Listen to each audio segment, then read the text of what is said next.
On the day we got our marriage license, my lottery ticket won 50 million, double happiness struck at once, but that very night, he brutally murdered me. In my dying moments, I heard him gleefully calling another woman, "Babe, we hit the jackpot, come help me dispose of the body." Before she died, she actually asked if I ever loved her. Of course I did, loved her as my ATM and fuck buddy, ha ha ha. I died. My corpse dumped in latrines and landfills, devoured by maggots and flies. When I opened my eyes again, I'd reincarnated back to the day we claimed the lottery prize. My boyfriend turned the doorknob and flashed me a smile. "Babe, tonight's gonna be wild, you ready for this?" 1. Duan Kai's gentle smile gave no hint of the monster beneath. A sharp pain shot through my head as the motion-activated hallway lights suddenly became blinding. Memories swirled in agonizing disarray. Visions of my final moments flashed before my eyes, Duan Kai's hands around my throat. My breath fading into nothingness, I fought desperately, only to be met with savage kicks and punches. Through the haze, I saw Duan Kai open the door to a petite young woman, early 20s, quiet and pretty. They locked in a passionate embrace, gleefully fantasizing about their lottery-fueled life of luxury. The girl then opened a medical kit, pulling out syringes, scalpels, and some terrifying instruments. She made Duan Kai strip me to the waist, then injected some fluid into me with practiced ease, her voice teasing and flippant. "Be a good boy now. Auntie's going to cut open your tummy, crack your ribcage, and take out your steaming organs." I couldn't tell if I'd been anesthetized. My upper body was completely numb as I watched the gleaming scalpel trail downward from my collarbone. My consciousness was fading fast when I heard the girl say, "We need to deliver these organs ASAP. The buyers are waiting, Duan Kai. Prioritize the kidneys. They're the most urgent." The girl chuckled darkly. "So, should we bury her or dump her in the lake?" Duan Kai's voice trembled with excitement. "Let's dismember her. Since she's such a neat freak, we'll toss her rotting flesh into a rural outhouse. Let the maggots and flies feast." Memories and reality blurred together as a putrid stench hit me, making my stomach churn and bile rise in my throat. I couldn't hold it back, doubled over and vomited violently. Just then, Duan Kai, who'd just opened the door, rushed over when he saw what happened. "What's wrong, Nana?" He wrapped his arms around me from behind, gently patting my back. "Don't touch me," I screamed as I shoved him away, stumbling backward several steps. When I looked up, I finally saw Duan Kai standing across from me. The strikingly handsome man wore a mask of concern, though a flicker of barely concealed disgust and malice flashed through his eyes. "I'm absolutely certain it wasn't a nightmare. He did murder and dismember me. Then I was reborn, too." "Nana, you look terribly pale." Duan Kai pulled tissues from his pocket and leaned closer again, feeling unwell. "Let's get you home to wash your face and rinse your mouth." My scalp tingled with horror. Within 5 minutes of stepping through the door, I drank drugged red wine. 10 minutes later, his mistress walked in, injected me with anesthesia, and harvested my organs while I was still conscious. This wasn't a crime of opportunity, it was premeditated from the start. "Don't you dare enter that house." Just then, Duan Kai grabbed my wrist. "Let's go home, I'll make you some warm water." My whole body trembled as I frantically looked around. The neighbors next door were never home, my front door stood wide open, and the elevator remained stuck on the first floor. In other words, whether I ran or screamed my lungs out, no one would come to my rescue. Duan Kai would undoubtedly drag me into his apartment by force. "What are you spacing out for?" Duan Kai yanked me toward his place with brutal strength, grinning. "Today's our lucky day, let's crack open some wine later." My heart skipped a beat. Those were the exact same words from my past life. "Honey, wait." I deliberately shoved my hands in my pockets, panicking as I looked at him. "The lottery ticket's gone." Duan Kai's face instantly darkened as he frantically searched my jacket and jeans pockets. "Don't scare me like that. That's 50 million on the line." Truth was, I'd secretly tucked the ticket into my bra. Terrified of losing it, I burst into tears anxiously. Could I have left it at the hot pot restaurant? The lottery draw actually happened last night. These past 2 days I've been swamped preparing for our marriage registration, and only remembered about it tonight while having hot pot with Duan Kai. I checked casually and couldn't believe it. We'd won 50 million. Duan Kai broke out in a cold sweat. "That can't be. I specifically glanced around when we left and reminded you to keep your bags safe," I quickly said. "Could it be in our car?" "Oh no, let's check right away." Duan Kai hesitated for 2 seconds before bolting toward the elevator, impatiently jabbing the down button repeatedly. He couldn't wait for the elevator to crawl up floor by floor, head down. He charged toward the emergency stairs, tossing over his shoulder, "Stay put at home, don't go anywhere." The moment he left, the elevator dinged open. I immediately dashed inside and hit the lobby button. 3. The car was parked in the basement level. Duan Kai had to sprint down from the 13th floor and rummage through the vehicle. That'd take at least 10 minutes. I dashed out of the neighborhood like an Olympic sprinter, hailed a cab, and yelled at the driver, "Go, now." Immediately after, I dialed my best friend Konyu's number. "Hey, Nana." Konyu's voice was like a fire in the dead of winter, warming my heart and kindling hope. I gasped for air, unable to speak through my sobs. "What's wrong, Nana? Why are you crying?" Konyu's anxious voice came through the phone. "Did Duan Kai hurt you?" My voice choked up. If I told Konyu directly that Duan Kai had murdered and dismembered me in a past life, she'd probably think I'd lost my mind. "Xiaoyu, Duan Kai is cheating on me." Konyu's voice suddenly rose sharply. "What? Didn't you just get married this morning?" "Yeah, I caught him cheating tonight." I took a deep breath. "Xiaoyu, listen, Duan Kai's probably turning the world upside down looking for me right now, and he'll likely show up at your place. Just ignore him and block his number." Kongyu immediately launched into a tirade. "I told you that meathead jock was trash.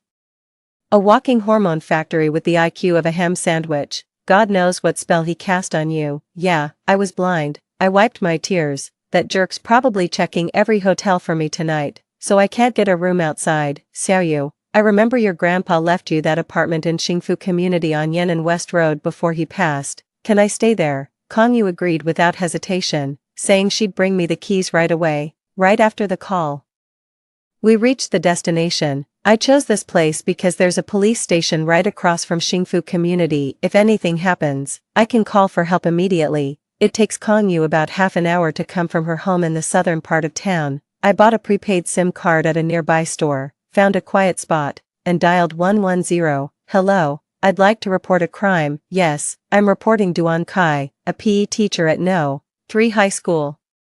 He's secretly involved in human organ trafficking, harvesting organs from living victims." "Yes, I heard him say with my own ears that buyers were waiting for fresh corneas, hearts, and kidneys. This must be an underground crime ring." I closed my eyes, reliving that horrifying memory. They strapped me to a folding metal bed, and Duan Kai's mistress administered anesthesia with disturbingly professional precision. I remember that bitch humming nursery rhymes while slicing open my abdomen. "If you tail Duan Kai, you'll find he's been seeing a woman in her 20s frequently, his mistress. I don't know her name, but she's fair-skinned, about 1.6 meters tall, with an oval face and a mole near her lip. My guess is she works in healthcare." "I'm sorry, but for my own safety, I can't disclose personal details right now. I swear everything I've said is true." 4. After making the call, I immediately disposed of that burner phone. If I went to the police station to report that my husband plans to murder and dismember me, the police asked for the reason and evidence. I couldn't provide anything, and might even get framed by Duan Kai as mentally unstable. That's why anonymous reporting is the best approach. I hope the police act quickly to take down these two scumbags. Just then, my phone rang. It was Aunt calling. "Nana, where have you been?" Aunt's voice was frantic. "Duan Kai said you went missing. He's been searching everywhere, calling every relative in the family. He was so worried he nearly called the police." I suddenly felt a surge of anger. "He's not worried about me, he just wants my lottery ticket." "Aunt, what lottery?" I lashed out at my aunt. "If you hadn't introduced that scumbag to me, I wouldn't be dead. Did you know he cheated on me? He even tried to kill me. This is all your fault." What kind of sick joke was this? My aunt fired back. "Nana, that's so ungrateful. Who else in this world cares about you besides me?" "Yes, I introduced Duan Kai, but if you weren't interested, who forced you to date him? Just this morning you happily told me you were getting married. Clearly you liked his respectable teaching job and him as a person. How dare you blame me now?" Furious, I hung up the phone. I immediately regretted lashing out at Auntie, though Auntie talks a mile a minute. She's got a heart of gold and treats me better than her own daughter. When I was in middle school, my uncle had an affair and forced her to divorce. My uncle rejected my cousin for being a girl. He only took their son when he left. All these years, my aunt and cousin have relied on each other to run a flower shop, living a very tough life. I shouldn't have snapped at her. I texted my aunt, "Sorry Auntie, I'm not in a good mood." Right after sending the message, my cousin video called me. 5. The screen lit up to reveal my cousin Baitong's delicate face. We're cousins who grew up together, and there's a slight resemblance between us. Nana, what's wrong? My cousin asked with concern. Mom's been crying nonstop since your call, calling you an ungrateful wretch. I sighed. I lost my temper with Auntie earlier. Could you apologize to her for me? My cousin asked cautiously. What's going on between you and Duan Kai? He stormed into our house looking for you, saying you'd won the lottery and immediately turned your back on him. My mom stood up for you and almost got into a fight with him. Did you really win? How much was it? I couldn't explain the horrors of my past life to her, so I just said, Duan Kai cheated on me. I'm done with him. Where is he now? Still at your place. She shook her head. When he couldn't find you, he slammed the door and left, said he was going to the police station to report you missing. Frowning, I thought for a moment before saying, Cousin, I need a favor. My cousin said, go ahead. Tell me. I lowered my voice. If the police come asking, just say Duan Kai cheated on me and I went abroad to clear my head. Anyway, I won't be seeing him anytime soon. Got it? My cousin nodded. Nana, you're really going abroad? I hummed in agreement, casually lying. Already bought the tickets, planning to visit Country H for a few days. My cousin said softly, take care out there. If you're short on cash, just tell me. I'll wire you some. A pang of sadness washed over me. No matter what, family is family, always in my corner, always caring. 6. After hanging up with my cousin, I noticed several WeChat messages from my best friend Konyu. Nana, where are you? I'm already at the complex, but I don't see you. I'll go home first to get your pajamas and hot water ready. Come up by yourself later. I replied to Konyu. Just got off the phone with my aunt. Want some late night snacks? I'll go grab some wontons. Konyu replied quickly. Street food isn't hygienic. Don't bother buying, I'll cook for you. My nose tingled as I typed back. I'll go to the supermarket for some fruits and fresh underwear to change into. After shopping, I lugged multiple bags into Happiness Community, entered Building 6, and took the elevator to the 7th floor. I knocked on the door. Within seconds, Konyu opened the door wearing an apron with a spatula still in hand. Seeing my best friend, I burst into tears like a wronged child and hugged her while sobbing. It's okay now. Sweetie, I'm here for you. Konyu gently rubbed my back with her arm and soothed. This too shall pass. Come inside first. We'll talk it through tonight. I nodded in acknowledgement. When we entered, I noticed 2 pairs of women's shoes by the doorway, Konyu's everyday sneakers and a pair of black high-heeled sandals. I'd seen the exact same designer pair on Tmall before, priced over 10 grand. I frowned and asked, do we have company? Konyu smiled and said, on my way here. I ran into a friend from yoga class at the neighborhood gate. She'd sprained her ankle, so I helped her over to ice it at home. Without much thought, I walked in, only to freeze in shock. There on the living room sofa sat a young woman in her 20s, with an oval face, delicate features, and tiny dimples that appeared when she smiled. That's Duan Kai's mistress, the one who gutted me like an animal, the butcher who dismembered me. My scalp prickled as if electrified. Every drop of blood in my veins turning to ice. Konyu smiled and introduced, Nana, this is Shinjicho. Hello. Shinjicho set down his glass, stood up, and walked over, extending his hand. Sha, you told me your name is Joanna. It's a lovely name, and you're just as beautiful. Any man would be lucky to be your boyfriend. Facing my murderer, my first instinct wasn't revenge, it was to turn and run. 7. Terror, fear, and rage surged through me all at once. I'd trusted Konyu so completely. How could she secretly collude with the man who killed me, pretending to comfort me while setting me up for the kill? Our decade-long friendship goes beyond blood. She's family in every way that matters. But, after my parents died in that car accident, Konyu stayed by my side and helped me through the darkest time. She would never betray me. If Duan Kai and that Shinjicho are plotting to kill me, they'd likely approach my loved ones in secret, putting Xiaoyu in grave danger too. Without a second thought, I turned back. Just as I reached the 10th floor, I ran into Konyu stepping out of her apartment. She was slipping on her sneakers when she asked in surprise, what's wrong, Nana, why are you running? She turned her head toward the door with a puzzled look. Do you know Shinjicho? I grabbed Konyu's arm and pulled her into a run. Just then, the elevator dinged open, revealing Duan Kai stepping out with a thunderous expression. Simultaneously, the stairwell door swung open, revealing a thick-set thug blocking the exit with an iron rod, leering at Konyu and me. What's your game? Konyu instinctively shielded me, glaring at Duan Kai. Nana said you cheated, you trying to snatch her right under my nose. Duan Kai spat, shut the hell up.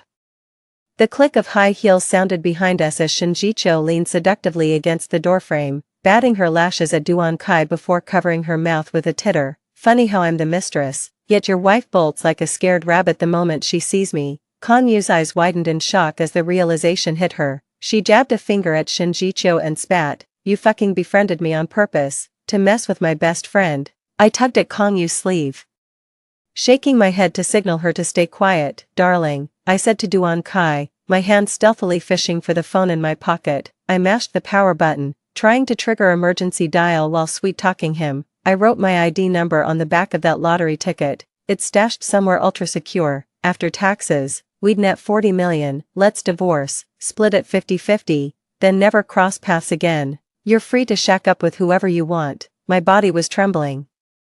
If you insist on hitting me and committing this crime, not only will you not get the money, but you'll definitely end up in jail. Think carefully. Duan Kai furrowed his brows slightly, clearly wavering. Kan Yu, unaware of the situation, said, Nana, what are you talking about? He's the one in the wrong here. Don't be afraid of him, it's just a fight, and I've never backed down from anyone. She rolled her wrists and glared at Duan Kai challengingly. What, wanna take this inside?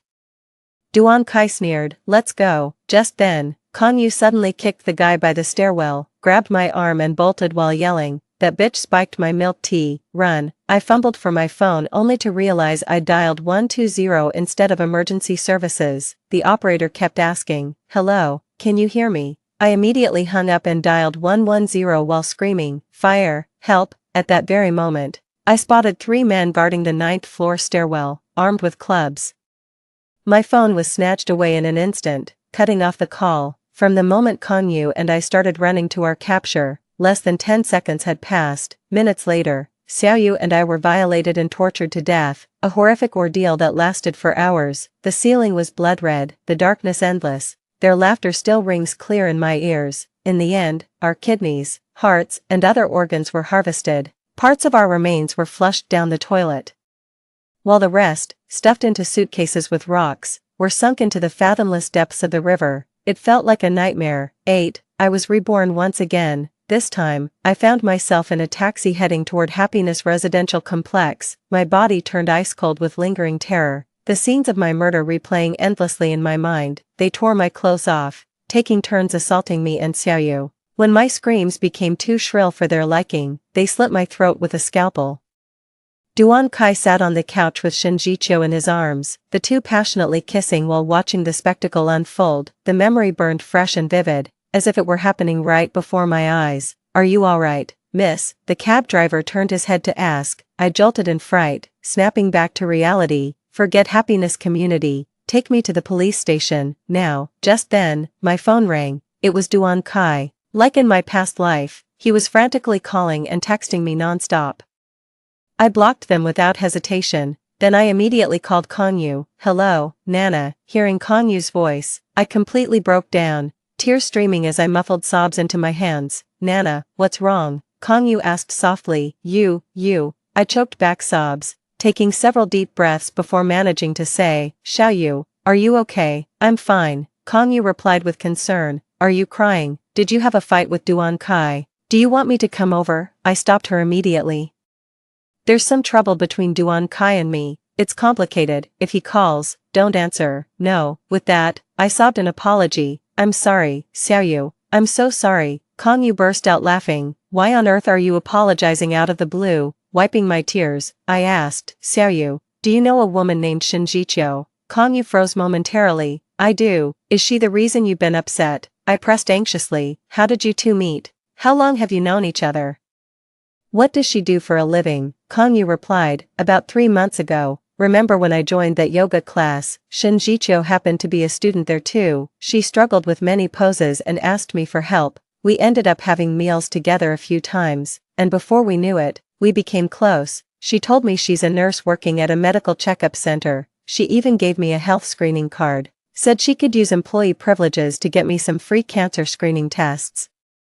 I frowned, thinking to myself, there's no such thing as a free lunch. Then Kan Yu asked tentatively, Nana, why are you suddenly bringing up Shinjicho? Is it because you're Duan Kai and her? I nodded. Unable to explain the details of being killed and reborn twice over the phone, all I could say was, the worst part is, Duan Kai and I just got our marriage certificate this morning. For now, let's not make any sudden moves. We can't let that bastard and his mistress catch on. Konyu immediately responded, got it, gather evidence in secret and make that scumbag leave with nothing, right? I've told you before, Duan Kai's bad news, A.P.E. teacher who wears designer brands all day and loves showing off, that wedding apartment was your parents' inheritance. Yet he brags to everyone that he bought it. I cut off my best friend, Xiaoyu, we'll curse that bastard later. Right now I'm heading to the police station, come meet me, and hurry. Konyu, why are you going to the police station? They're coming. I reported them anonymously last time, but those bastards still tracked me down and killed me. 9. Now I have to protect both Xiaoyu and myself at all costs. These guys are vicious, definitely not your average criminals. Konyu mentioned that Shin Jiqiu still works at the medical examination center. Could they be using physical checkups as a cover to screen donors, then harvest their organs? I'll report all these leads to the police later. Just then, the taxi came to a stop. I looked ahead and saw a crowd gathered by the roadside. What's going on here? I asked with a frown. The driver pulled out his phone, checked a group chat, then turned to me. There seems to be an incident near the train station. The road's completely blocked, we can't get through or turn around. Really sorry, miss, it's just 2 more stops, would you mind taking the hint? I paid the fare and got out to walk the remaining distance to the police station. The street was crowded, and the incident happened near the shopping mall up ahead. From a distance, I saw a man lying outside a dessert shop called Sweet Peach, covered with a piece of clothing, surrounded by shattered glass. With police tape already cordoning off the area, a little girl around 4 years old knelt beside the man, refusing to leave no matter how the officers tried to coax her away. She tugged at the man's arm, crying pitifully, "Daddy, wake up, let's go home." In a daze, my mind drifted back to when I was 15. My parents had taken me on vacation when an SUV driving the wrong way crashed into our car. Mom died instantly, and Dad later succumbed to his injuries. I'll never forget kneeling outside the operating room that night, begging God over and over not to take my father away. Eventually the doctor emerged. He bent down to help me up, sighed deeply, and said nothing, yet his silence spoke volumes. I know Dad's never coming back, I'll never see him again. The murmurs of the crowd snapped me back to reality. How tragic. Just walking down the street when a sheet of tempered glass fell and killed him. Thank God the daughter was running ahead playing. Or they'd both be dead. When did this happen? Just 10 minutes ago, around 9:40. The mall's definitely going to have to pay them hefty compensation. It's not about the money. That child witnessed their father die right before their eyes. That trauma will haunt them for life. Exactly. It was never about the money. 10. No amount of compensation from the driver's family could bring Mom and Dad back. If possible, I'd gladly trade years of my life to have them back. I staggered forward like a ghost. All strength suddenly drained from my body. A dull ache pulsed in my stomach as I clutched my abdomen and collapsed onto the train station's outer steps. Traffic police had begun directing the chaotic flow, slowly clearing the gridlocked streets as ambulances and police cars flashed blinding lights. The fatherless little girl was carried away in someone's arms. This was likely the last time she'd ever see her father. From then on, she'd have to drag herself to the hospital for shots when sick. When hungry, she'd need to learn grocery shopping and cooking alone. When I'm sad, I cry while looking at photos of Mom and Dad. After the tears dry, I wipe my face and keep going. I think if my parents were here, they'd help me see through Duan Kai's true colors and stop me from falling for his sweet talk. If my parents were still around, those people wouldn't dare treat me this way. Suddenly, my phone rang. It was a video call from my cousin. My cousin looked worried. "Nana, where have you been? My mom called you over a dozen times just now. Why didn't you pick up?" Wiping away tears, I checked my phone and saw all those missed calls from Auntie. Just then, the station clock chimed in the distance, marking 10 o'clock. "It's nothing, sis, don't worry." I forced a smile. My cousin asked softly, "What happened between you and Duan Kai?" "He stormed into my place looking for you just now, saying you'd suddenly disappeared. Did you two have a fight?" With a choked voice, I murmured, "It's complicated between us, sis, too much to explain right now. Anyway, I'll be divorcing him later. Please tell Aunt not to worry." My cousin sighed. "If you don't want to talk about it, I won't pry, Nana. Remember Aunt and I will always have your back." Maybe getting away for a while will help. Take time to cool off before making any decisions. After talking for a while, I hung up the phone. Alright, 11, the body had been removed over there, and the gathered crowd was slowly dispersing. I wiped away the lingering tears from my face, took out my Bluetooth earbuds from the bag, and listened to some music to calm myself down. Just as I was about to head to the police station, an idea suddenly flashed through my mind the moment I stood up. Like a firecracker, it pops with a sharp crack, not particularly powerful, but enough to startle a sleeping child awake.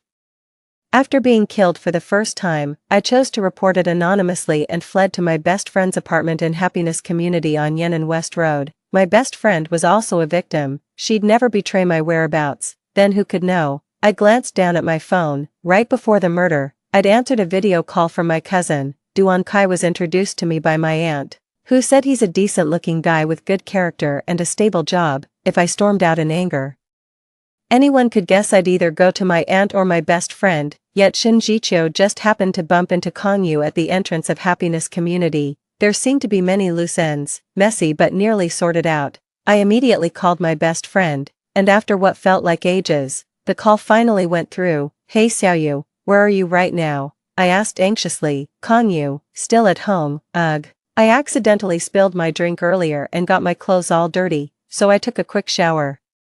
Just about to head out now. My mouth went dry with nervousness. Did Shinjicho call you? Kongyu paused. Nope, I gasped. Did my family call you? Kongyu said softly. Your sister called once, asking if you were here and where you'd gone. I remembered what you said and brushed her off without telling her anything. What's wrong, Nana? My heart seemed to stop. My sister video called me 10 minutes ago. I glanced around. The train station area was surrounded by landmark buildings, just like near Happiness Residential District. Xiaoyu, stay inside and don't go out. I hung up the phone in a flash and sprinted toward the police station. Just then, a screeching sound pierced the air as a Mercedes suddenly pulled over by the roadside. Duan Kai stormed out from the driver's seat fuming, while emerging from the rear doors were Shinjicho and my long-lost great-uncle. Duan Kai was a track athlete. There's no way I could outrun him. 12. He grabbed me in a bear hug and started dragging me toward the car. I fought desperately, screaming to bystanders, help, kidnapper. When Duan Kai tried to cover my mouth, I bit down hard, tearing a chunk of flesh from his hand. Furious but not daring to make a scene in public, he put on an Oscar-worthy performance. Nana, snap out of it, let's talk this through at home. By then, concerned bystanders had gathered to block Duan Kai from taking me away, demanding to know who he really was. Shinjicho produced 2 crimson marriage certificates nearby, sobbing. They're just a married couple having domestic squabbles. Since when do human traffickers drive Mercedes to kidnap people? My uncle by marriage conveniently produced a framed family portrait from before his divorce with my aunt, with me included in the picture. My uncle sobbed uncontrollably. I'm her real father.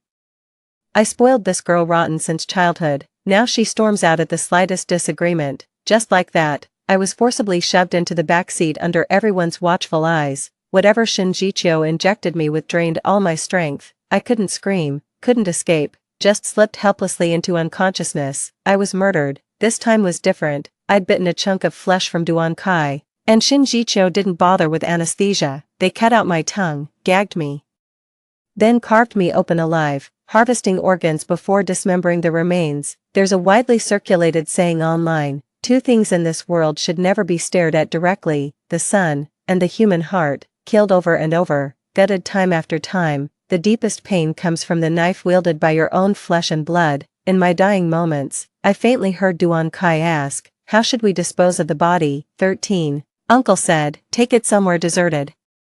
Douse it with gasoline, it'll burn so thoroughly not even bone fragments will remain. Scorching heat, flesh and bone dissolving away, the flames of hatred ignite, a fight to the death. I was jolted awake by my phone's ringtone. Layer upon layer of memories merged with reality, the searing pain of the blade cutting through flesh forever etched in my soul. I was reborn again, having just fled my home and now riding in a taxi. Miss, are you feeling unwell? The driver pulled over and asked. Should I take you to the hospital? I doubled over in pain, clutching my stomach, drenched in cold sweat despite the July heat. I managed. Thank you, I'll be fine, the taxi driver asked. Where to now? The dim street light filtered through the car window as I glanced at my watch. 9:02 p.m., I replied with icy calm. The train station, step on it. Just like before, my phone was bombarded with calls from Duan Kai. This time, I answered. Hello, Duan Kai's voice crackled through the phone. Frantic and furious, Joanna, where the hell are you? I've been calling nonstop. I turned the car upside down but couldn't find the lottery ticket anywhere. I've got the ticket, I said flatly. Duan Kai audibly reined in his temper, softening his tone. Sweetheart, where are you now? Let me come get you, I sneered. Duan Kai, I know you're cheating. Let's talk divorce. There's an ice cream shop called Sweet Peach across from the train station. I'll be waiting for you there. 21:30, that's your deadline. If you don't show, I'm boarding that train and you won't get a single cent. I arrived at the shop first and ordered 2 iced Americanos. 14. Most stores near the station close around 10 p.m., but with the constant flow of passengers coming and going, the area stays busy well into the night. Standing outside the dessert shop, I looked up at the 32-story commercial building. A loose glass panel seemed to be dangling precariously in the night breeze. I checked my watch. 9:33 p.m. Just then, Duan Kai's Mercedes pulled over. He killed the engine, stepped out with a jacket draped over his arm. Nana, Duan Kai rushed toward me. Let me explain. Stop right there, I screamed through tears, my hysterical outburst drawing stares from passers-by. I set an iced Americano on the ground and stepped back. Got this for you. Duan Kai picked up the drink with a forced smile, reaching for my hand. Let's go home, okay? Fighting in public is so embarrassing. Stay back. I pulled the lottery ticket from my pocket and held it to my lips. Lay a finger on me, and I'll swallow it whole. True enough, Duan Kai froze. His eyes darted nervously as he sighed. I don't know who's been poisoning your mind, but I swear to heaven, my love for you is real, my loyalty absolute. Rubbing the ticket between my fingers, I glared at this venomous snake. Do you love me, or my inheritance? 2 apartments, over 2.6 million in savings after my parents died. That's what you're after, isn't it? Duan Kai's face darkened. Money means nothing. How could you think so little of me? I sneered. Was I wrong? Whatever it is, we'll talk at home. Duan Kai's eyes flashed with menace as he moved toward me again. At that very moment, a massive tempered glass panel came crashing down from above, striking Duan Kai squarely on the head. A deafening crash rang out. Glass shattered as Duan Kai's skull was crushed. He staggered forward 2 steps before collapsing like a felled tree. Instantly, terrified screams erupted from the surrounding crowd. Playing my part as the devoted wife, I crumpled to my knees in apparent shock. After a few seconds of feigned daze, I wailed to bystanders, "Call an ambulance, please save my husband," I screamed as I crawled to Duan Kai's side, seeing what looked like a bloody hole in his head, frantically slapping his face. "Honey, don't scare me like this." Duan Kai lay dying, his eyes glazing over. I leaned close to his ear and whispered words only we could hear. "Death is too merciful for you. Don't worry, I won't divorce you. I'll just become your widow." My newlywed husband was dead. 15, killed by a falling tempered glass pane. I sat outside the ice cream parlor in a daze, my dress soaked crimson with blood, weeping uncontrollably on the verge of collapse. A young man approached, handing me tissues and a candy. He said gently, "My condolences. The candy's from my daughter, she was crying to see you, but this place, I couldn't let her come." I looked up and met his eyes, the same man who'd been crushed to death in my past life. The man froze, then blurted out, "Thank you." He seemed equally confused about why he'd said thank you, feeling it was entirely inappropriate for such a tragic scene. Flustered, he quickly added, "Should I contact your family for you?" I shook my head. "No need. The police will be here any moment." The young man said, "Take care of yourself, you've still got a long road ahead." I watched the young man carry his daughter away, then glanced at Duan Kai's corpse. An indescribable joy welled up inside me. All right, killed that bastard Duan and saved the poor young father. Now that's what I call killing 2 birds with 1 stone. The phone kept ringing. It was Aunt calling. I picked up. "Nana, why did it take you so long to answer?" Auntie's worried voice came through the phone. I pretended to sob while covering my mouth to hide a grin. "Auntie, Duan Kai is dead." Auntie gasped in shock. "What?" I glanced at my wristwatch. "He died at 9:40 p.m., the exact same time Dad passed away years ago. How could a perfectly healthy man like Duan Kai get killed by falling glass? Do you think Dad saw us fighting from heaven and punished him?" There was a long silence on the other end before my aunt choked up and said, "Oh child, grief must have clouded your mind. Later, when the police investigated this tragic incident, they routinely questioned me about what had happened. 16. I'd say the same thing even if God himself asked. I found used condoms in my husband's car. We fought, I left, he chased after me, and then got fatally struck by falling glass, just as I expected. The first person to rush to the police station to support me was my aunt. She first examined the deceased's body and belongings, then hugged me while sobbing about my tragic fate, losing both parents young, and now this accident befalling my newlywed husband. I dutifully shed a few tears in response. Finally, my aunt asked, "Why isn't Kai's phone among his belongings?" I shook my head blankly. The scene was chaotic, probably stolen. Even my gold bracelet went missing, in the end. My aunt insisted on taking me back to her place, wanting to support me through this devastating time just like she did years ago. I declined, explaining that Kanyu would stay with me tonight, and that I'd already called my uncle. He was driving over immediately. Since Duan Kai's sudden death might lead to legal complications, it worked out that my uncle's a lawyer who could handle the formalities. Kanyu was the one who drove me home, worried I might do something rash. She insisted on keeping me company to talk me through it. I told her I was exhausted, my mind a jumbled mess, and all I wanted was sleep. After showering, I poured myself a glass of red wine, put on headphones, and played What a Wonderful Day. Pure bliss, every pore in my body was singing with joy, humming a tune. I took Duan Kai's phone from my bag and closed my eyes to reminisce. I remember having hot pot with him before the murder. He kept checking his phone, seemingly chatting with someone. I asked him what was going on. He said his co-workers knew about his marriage registration today and were congratulating him, including the department head, so he had to reply to each one. A quick glance was all it took to memorize his unlock pattern. Got into his phone on the second try. Dozens of missed calls and 99 plus unread WeChat messages. Opened the browser and scrolled through the history. Damn, what a show. He really does hate me. Look at all these search results. Recent flights to a Southeast Asian country, how to dispose of a body, inheritance procedures, insurance policies, bought in wife murder for payout cases, that missing woman case in country T. I tapped open WeChat again. Perfect. This is his burner account that never added me. Duan Kai's profile pic is a cringy shirtless gym selfie, with his friends list exclusively populated by glamorous female avatars, each meticulously labeled, wild kitten in bed, hooked up 3 times. Sugar mommy pays for everything, boring, just string her along, college sweetheart, 10-time regular. By the way, there were several active group chats. I randomly opened one named Wolves Are Hungry Tonight, full of men exchanging utterly vulgar messages. They were bragging about hookups, sharing contacts of high-quality fuck buddies, exchanging pornographic images and videos. Someone even posted explicit photos of his own wife for the pack to gawk at. Duan Kai had participated too.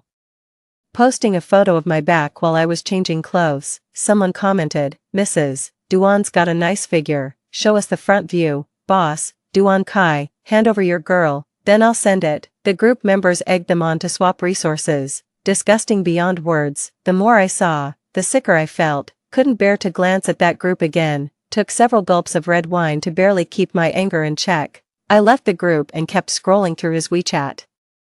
I noticed a pinned group chat named Happy Family. When I opened it, there were only 4 people in the group. Besides my aunt and uncle, there were Duan Kai and a woman labeled as Chobao, Shin Jiqiu. There aren't many chat records in the group, and the 3 surviving members are still talking. 17. Chobao, is Akai really dead? Auntie, yeah, I saw the body. Akai's mom fainted on the spot, and Nana was completely hysterical with grief. Chobao, what are the odds? How did that glass just happen to land right on his head? Chobao, at Old Bai. Chobao, weren't you with Kai to catch Joanna? What happened, uncle? They were talking when the glass suddenly fell. I saw Duan Kai get crushed with my own eyes. Uncle, there were too many onlookers, and the police arrived way too fast. I didn't dare to forcibly drag Joanna away. Chobao, forget Joanna now. The real problem is Duan Kai's phone. It's got our entire murder plot in the chat history, aunt. But we always disband our groups regularly. Those messages should have been wiped clean ages ago. Chobao, you idiot. The cops can recover deleted data. Chobao, at MS, Chiao, weren't you at the police station with Joanna? Did you find Duan Kai's phone? Aunt, I asked Nana and checked her belongings discreetly. Nothing. The police said there were too many bystanders, and it might have been stolen. Nana even lost her gold bracelet. Damn those thieves, stealing from the dead, Qiubao, this is so sudden. They were happily having hot pot together tonight, how did they end up in a fight? It's ruined all our plans, uncle, god damn it, we lost the kidney we almost had. Reading this, my heart felt like it was being torn apart. I always thought Duan Kai and his mistress conspired against me, but it turns out my aunt was also complicit, she knew everything from the start. It's even possible my aunt and her husband were near the scene when I was attacked. My hands trembled uncontrollably as I downed the drink in one gulp and kept reading. Qiubao, at MS, Xiao, I'm asking you, why were they fighting? Auntie, sigh, Nana found 2 used condoms in Xiaokai's car. Auntie, at Qiubao, how could you two be so careless? Qiubao, I never did it with Xiaokai in the car. Aunt, must belong to some other woman, that little Kai, what a player. Qiubao, fuck, what a scumbag. Aunt, no point calling him names now, he's already dead. Qiubao, fuck that deadbeat. He texted me tonight saying he'd struck gold and had a surprise for me, some fucking surprise, more like a goddamn nightmare. Uncle, what now, should we revise the plan? At Qiubao, no way. Qiubao, with Duan Kai's sudden violent death, the police and mall management will be swarming around Joanna, too many eyes on her now, we can't make a move yet. Uncle, my son can't wait that long. Qiubao, at least wait until Duan Kai's funeral is over. I'm warning you all, don't you dare cause trouble for me. Qiubao, alright, that's enough, this group will be disbanded shortly, everyone delete your chat histories, we'll reconnect later. I took another swig of liquor, seems Duan Kai never got the chance to tell his precious Qiubao about my 50 million lottery win. 18. In my drunken haze, I recalled the conversation between Duan Kai and Shin Jiqiu during my first murder. Shin Jiqiu said we need to deliver the organs immediately, the buyers are waiting. Duan Kai said to prioritize the kidneys, they're the most crucial. I started piecing things together, my long-divorced aunt and uncle suddenly working together, something's fishy. Kidneys, what now? Should we report this to the police with the chat logs? There's motive but no actual crime committed, just let it go. Never. The memories of being killed 3 times are still vivid, I won't let a single one of them get away. Duan Kai is dead, as his wife, I have to handle his funeral arrangements. 19. Ironically, the Duan family blames me for arguing with Duan Kai rather than holding their son accountable for his infidelity, claiming our quarrel caused his death, but they knew what really mattered now was suing the property management for higher compensation. Little did they expect debt collectors would show up the moment that bastard died. Turned out Duan Kai had been gambling online for years and racked up massive debts. The Duan family refused responsibility, claiming that as his legal wife, the debts fell on me. Thankfully, my uncle is a lawyer who saw right through Duan Kai's intentions. He only pursued me so relentlessly because I'm a wealthy heir with no siblings. My uncle gave the Duan family a scathing dressing down, and naturally, my aunt who introduced us got an earful too. My uncle helped sort out Duan Kai's debts. Turns out the compensation from the property management company could basically cover what he owed, but the Duans insisted that as his wealthy wife, I should shoulder all the debt, as if that debt was from Duan Kai's pre-marriage days. What the hell does it have to do with me? But he died after we married, so I'm entitled to every damn cent of that compensation money. Forgot to mention, after Duan Kai's cremation, I stuffed a can of expired goat milk powder into the urn, handed it to his family, and watched them bury that crap in the grave. As for his real ashes, I took a trip to the countryside to clear my mind and dumped that cursed thing into the filthiest pit latrine, leaving it as a feast for maggots and flies. I'd been deliberately avoiding Konyu lately. 20. I know perfectly well that even though Duan Kai is dead, there are still people out for my life. I can't let Konyu face danger again. Yet no matter how cold I acted, Konyu remained gentle with me. Worried I might do something drastic alone, she kept cooking me meals and planning trips to cheer me up. Sorry Xiaoyu, I'll explain later, there's something I need to finish now. During the days handling Duan Kai's funeral arrangements, I shadowed my aunt for a day, confirming my earlier suspicions. I refused. Her son Baiyao was sick with uremia. No wonder they wanted to harvest my kidney. Once murderous intent takes root, it rarely fades. Judging from that day's WeChat chat history, Duan Kai's death didn't seem to affect their plans to harvest my kidney. My aunt and uncle even asked Shin Jiqiu in the group chat when they'd make their next move. It appears the Shin Jiqiu woman is the mastermind behind the organ trafficking ring. I initially considered investigating Shin Jiqiu privately, but quickly abandoned the idea. This is extremely dangerous. They're operating as an organized group, after much deliberation. I've made my decision. When you can't fight the system, join the game. I pretended to visit the hospital as a patient and coincidentally ran into my aunt and uncle who were bringing my cousin for dialysis. My aunt was both startled and shocked to see me, then burst into tears. 21. During my cousin's break, I treated my aunt and uncle to a meal at the restaurant across from the hospital. I did my best to act nonchalant as I poured them tea. Xiaoyao looked quite pale earlier. Is he ill?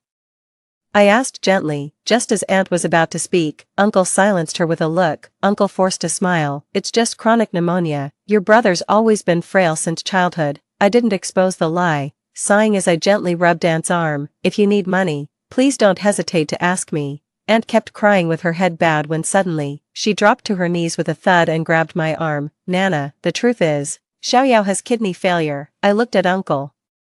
That old bastard's eyes were red as he chain-smoked one cigarette after another. I helped Aunt up. Don't worry, with today's advanced medical care, we can cure cousin's illness. It's incurable, it's already terminal. Aunt refused to stand. Nana, I know you'll hate me for saying this, but could you donate a kidney to your brother? For all the years I've cared for you, I beg you to save your brother. Uncle turned his gaze toward me. The cigarette between his fingers burned to the filter unnoticed, clearly awaiting my answer. Though I'd long known this dear aunt of mine was nothing but a beast in human skin, hearing her ask that still wrenched my heart. Why not take your daughter Baitong's kidney instead? I choked back tears, asking through clenched teeth. Aunt covered her face, sobbing. Your sister has heart problems. She can't donate, and your uncle and I are too old. No way. I took several steps back, my voice cutting like steel. Auntie, that company benefit physical exam you took me to, all those tests, all those blood samples they drew, that was really for HLA matching, wasn't it? My aunt paled, avoiding my gaze as she shook her head desperately. Nana, how could you think that of me? I was just asking. My uncle suddenly stood up from his silent smoking, crushing the cigarette underfoot. Shuqin, he said while helping her up, I told you Joanna's an ungrateful wretch. After her parents died, we should have left her on the streets. Why bother caring? Our son's illness, we'll sell everything we own to treat him. We don't need her help. With that, my uncle took my aunt by the arm and left. Enough. I sat back down calmly and finished my meal at a leisurely pace. That very night, I noticed someone tailing me. I knew they were about to make their move. 22, having faced death several times, I find myself completely unafraid and even more composed. I called Officer Wang, who previously handled Duan Kai's death case, telling him I'd recalled something while sorting through Duan's belongings. I'd simply been too busy to mention it earlier. I told Officer Wang that Duan Kai's death might not have been accidental, as he'd said some very strange things when he was alive. Officer Wang urgently asked me, what did Duan Kai say? Choking back tears, I told him that Duan Kai once got drunk and mentioned a female friend named Shen Jiqiu who worked at a premium health screening center. He'd accidentally discovered she seemed to be involved in illegal organ trading, and warned him to watch out for impoverished students at school, especially those from single-parent families. I asked Officer Wang if Duan Kai had been targeted for retaliation after uncovering the criminal's secret. Officer Wang reassured me not to jump to conclusions. After gathering some details, he promised to investigate and had me add his work WeChat, both for immediate communication and so I could share my location if anything seemed suspicious. I thought to myself, no wonder he's such an experienced cop, incredibly observant. After hanging up, I added Officer Wang to my contacts and immediately called my best friend Kong Yu. Kong Yu picked up after just 2 rings. Oh, thank God, you finally answered. Kong Yu asked anxiously, what's wrong? Are you sick? Feeling down? Do you need me to come over? Tears instantly streamed down my face as I sobbed uncontrollably, gasping for air. It's nothing, I just missed you. We fell into silence simultaneously. Kong Yu sighed, don't cry, I'm here for you, always by your side. I covered my mouth and sobbed, remembering how Xiaoyu had dragged me to escape during my second death, only to be violated and murdered by those monsters in the end. I'm sorry. I kept apologizing. Kong Yu asked softly, what's wrong? Me? It's just, I've been avoiding your calls and not seeing you lately. I was afraid you'd be angry. Kong Yu smiled. It's nothing. On the phone, Kong Yu was also in tears. Nana, you've got your whole life ahead of you. Don't do anything rash. I know we should respect the dead, but don't throw your life away over that cheating scumbag. Don't worry, I won't. I said with a choked voice. I sent you a little gift. Remember to pick it up. What is it? I won't tell you now. You'll see when you get it, Konyu said gently. Fine, keep your secret. Are you still wearing that black hairpin I gave you? I nodded eagerly. Never take it off. Just then, my phone suddenly rang with an unknown caller. My heart skipped a beat. Somehow I knew it was about that matter. Seoyu, I've got something to handle. Talk later. After hanging up with Konyu, that unknown number called again. I took a deep breath and pressed the answer button. Hello, 23. Auntie's voice came through the phone, noticeably trembling. Nana, are you home? Yeah. I clenched my fist, keeping my tone as calm as possible. Auntie, did you change your number? Auntie, no. I've been busy taking care of your cousin lately and forgot to check in on you. I just got near your place, twisted my ankle, and realized I left my phone at home. A kind stranger lent me theirs to call you. Could you come pick me up? Me, where are you? Aunt, near the commercial street by your neighborhood's south gate, that area's under construction now. Total mess with no security cameras around, got it, be right there, I furrowed my brows. I hung up the phone, changed my clothes and shoes, then headed out. It's 11 p.m. now, and the streets grow quieter the closer I get to the commercial district. Spotting my aunt from a distance, I saw her waving at me with shopping bags in hand. I pulled out my phone. Quickly sent Officer Wang my location via WeChat with a message, help me. Just as expected, Officer Wang called the moment I sent the message. I muted my phone, slipped it into my inner jacket pocket, and ignored it. I'd barely taken a few steps when two men lunged from the shadows, covering my mouth and nose as they dragged me into the darkness. I recognized them. One was the murderer who assaulted and killed Xiaoyu and me. The other was my uncle. My uncle snatched my bag and phone, then threw me into the car trunk. My consciousness faded until I blacked out completely. When I came to, I found myself in a sealed room that looked like an operating theater. My shirt was stripped off as I lay flat on the bed, my limbs bound tightly with leather straps. 24. My heart instantly turned to ice. Had Officer Wang ignored me, or did they discover my WeChat SOS and drag me somewhere even the police couldn't find? Help me, I whimpered weakly. The door creaked open. A graceful woman stepped in. I'd recognize her even if she turned to ashes. Shinjichio. She wore a designer dress under a transparent raincoat, walking toward me in heels with a smile. Let go of me, I screamed in terror. Auntie, help me. Shinjichio let out a mocking chuckle, looking down at me with a sneer curling his thin lips. Hello, Miss Jiao. Shinjichio stood by the bedside, leisurely pulling on latex gloves before giving me a playful wink. You're even more beautiful in person than in photos, Miss Jiao. Your husband must adore you. A shiver ran down my spine. She'd said nearly the exact same words when she killed me the second time. Picking up the scalpel, Shinjichio traced a light line down my chest before leaning closer. I could have given you anesthesia, but how could I? You're Kai's lawful wife. I envy you. With that, she applied pressure and sliced open my abdomen. A searing pain exploded through me, making me scream and curse Shinjichio relentlessly. Shinjichio was clearly enjoying killing me. His face lit up with glee. I steeled myself. If I died this time, I'd get another chance. Next rebirth, I'd come back with a better plan. Just then, the operating room door burst open with a violent kick. To my shock, it was Konyu who burst in. Konyu's face was visibly bruised as he swung the baseball bat straight at Shinjichio. Shinjichio collapsed unconscious instantly from the blow. 25.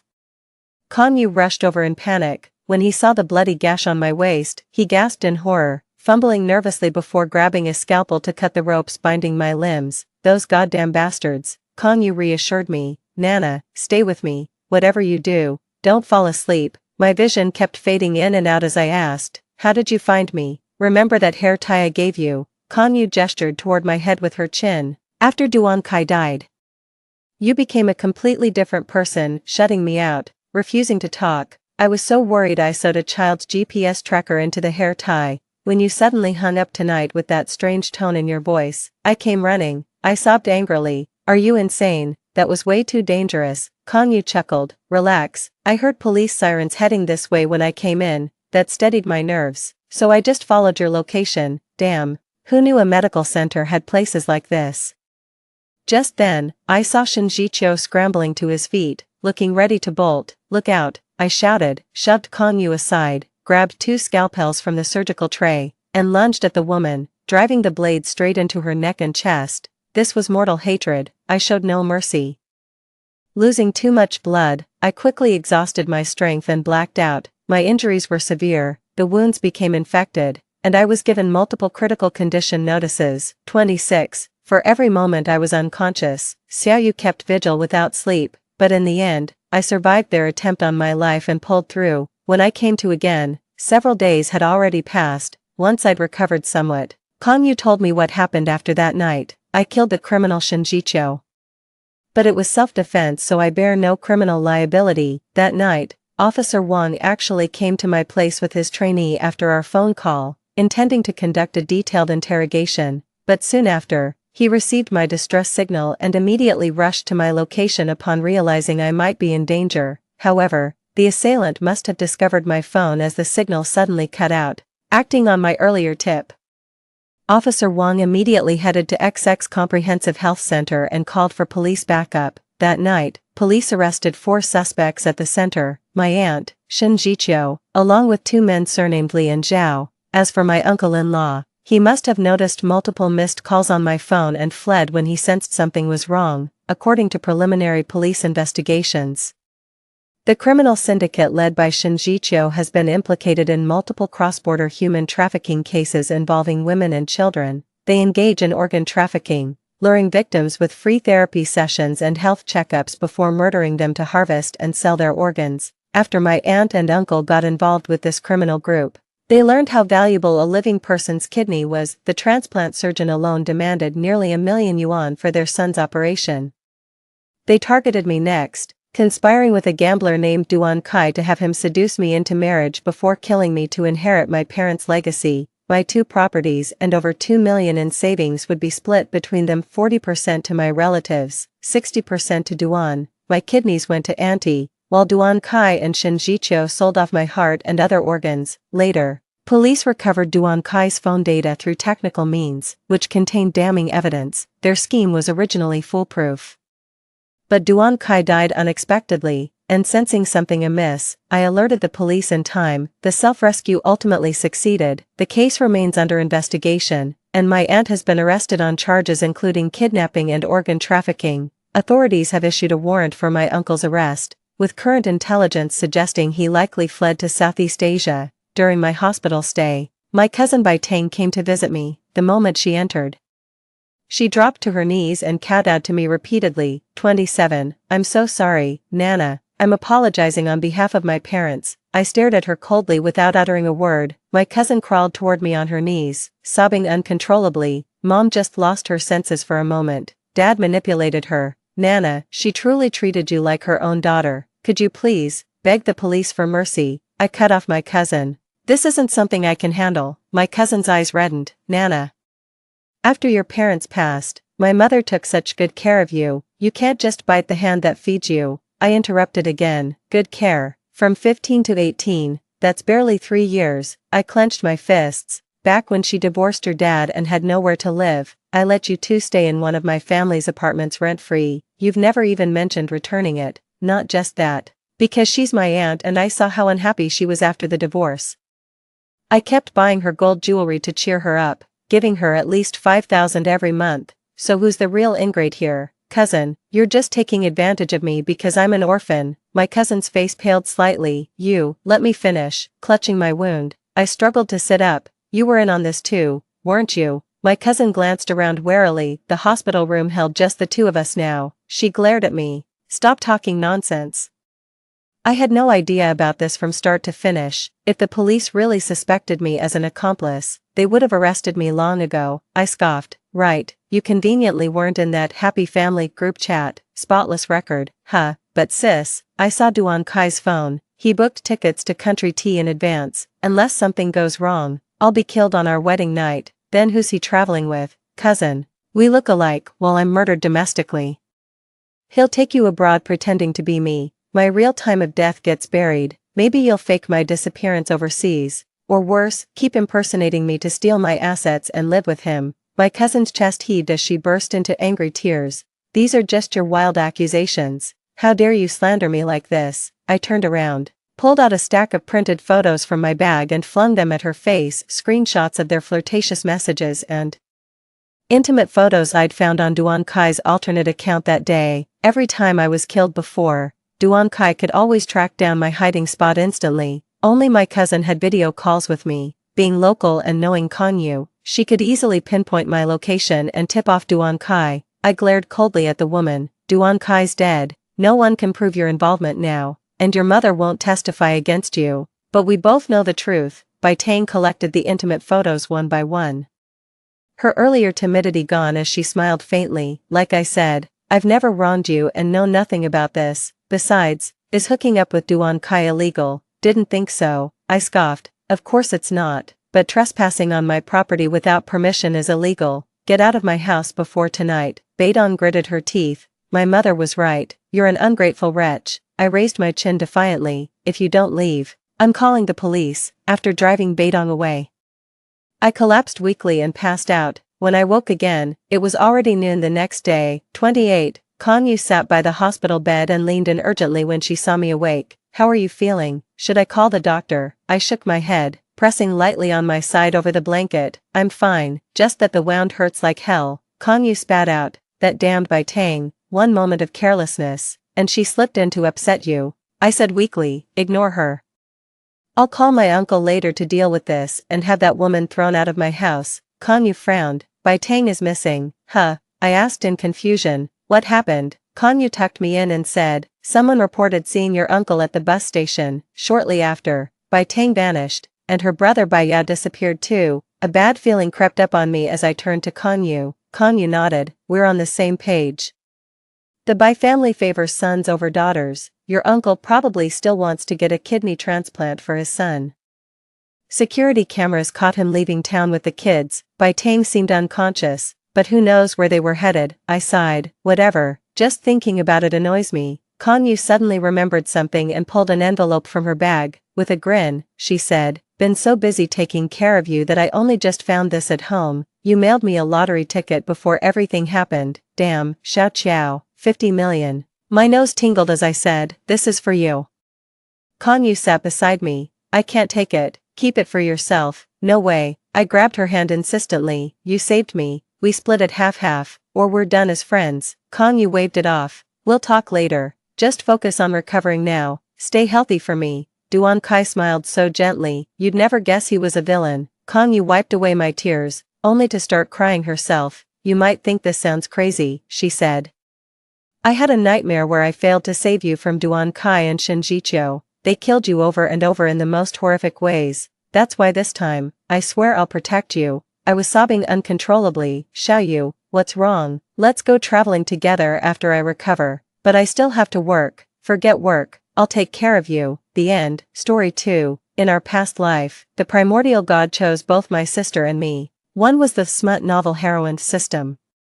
The other the independent female lead system. My sister quickly claimed the smut novel role, forcing me into the remaining one. The primordial god informed us these systems would last 10 years. Within a decade, I built myself from nothing into a renowned CEO through sheer hard work, but my sister, devoid of any protagonist's luck, was tortured by the male leads until she became paralyzed from the waist down. When I visited her hospital room out of kindness, she suddenly plunged a syringe deep into my neck. With venom twisting her face, she snarled, why do you get all the glory while I end up like this? When I opened my eyes again, I was back at age 16 on the day of system selection. I watched my sister choose the independent female lead system. Thank goodness I wouldn't be left helpless like in my previous life. My sister Shintingshue saw me bind with the romance novel heroine system, her eyes gleaming with schadenfreude. Darling sister, don't work yourself to the bone. I'll gladly enjoy the CEO position on your behalf. Her face radiated smug certainty,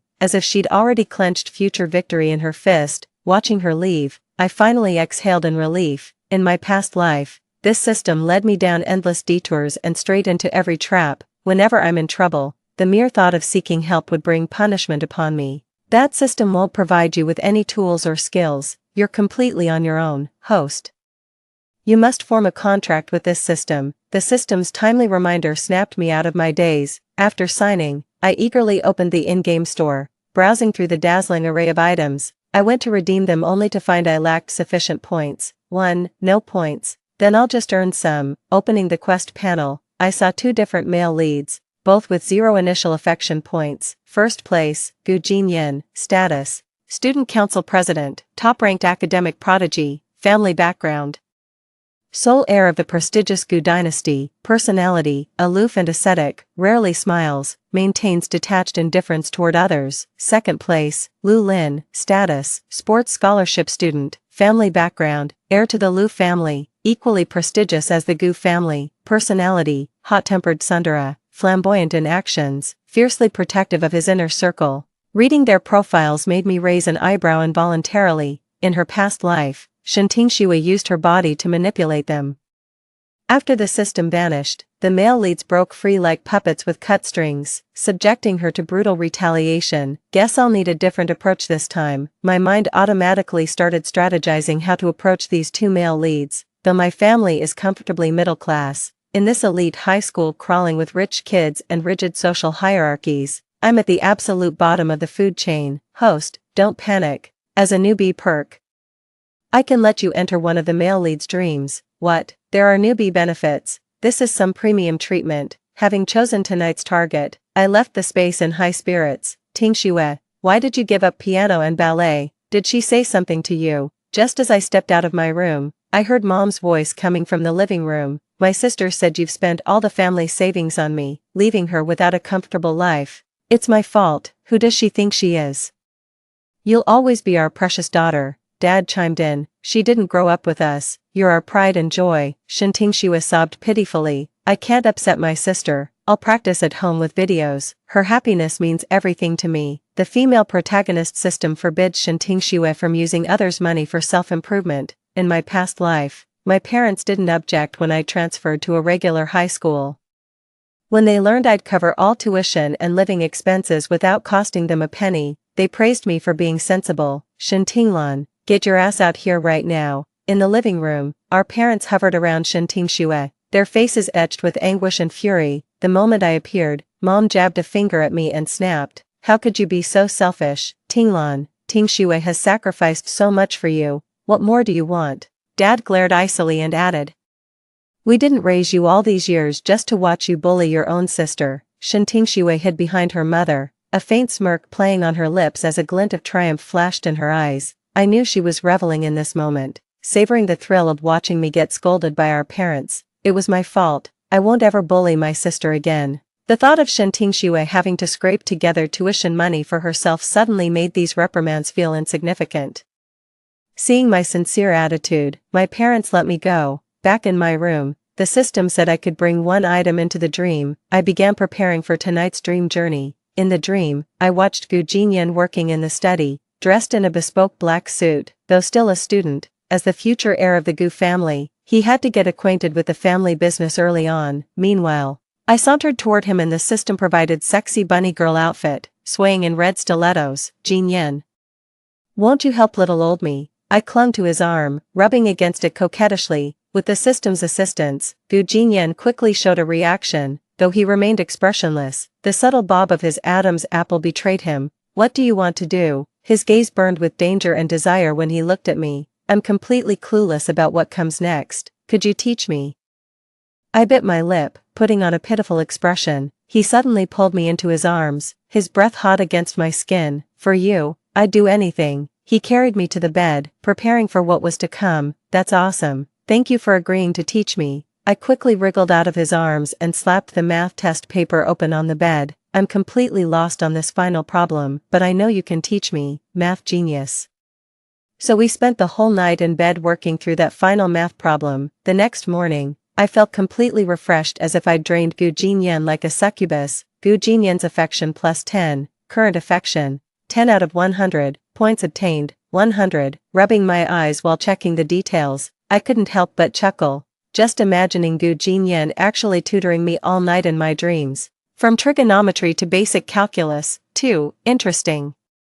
I murmured to myself, this free one-on-one tutoring session would be a waste if I didn't claim it for my own. The system deserved better. As I stretched, a notification suddenly popped up on the system panel. Special achievement unlocked. The charming bookworm. Description: stayed focused on studying despite the distraction-filled PO system, reward points, 50. I couldn't help but laugh. This system's got quite the sense of humor. I opened the store to redeem learning-related items, only to find them shockingly expensive. In my past life, I never had enough energy for studies, forced into sales, drowning in liquor, networking, and disdainful looks. This hard-won status came at the cost of both physical and mental torment. That's why I crave a sharp mind and formidable learning abilities. Shanting Shiwe was frying eggs in the kitchen when I came downstairs. She wore faded loungewear, clumsily flipping the spatula with unpracticed movements.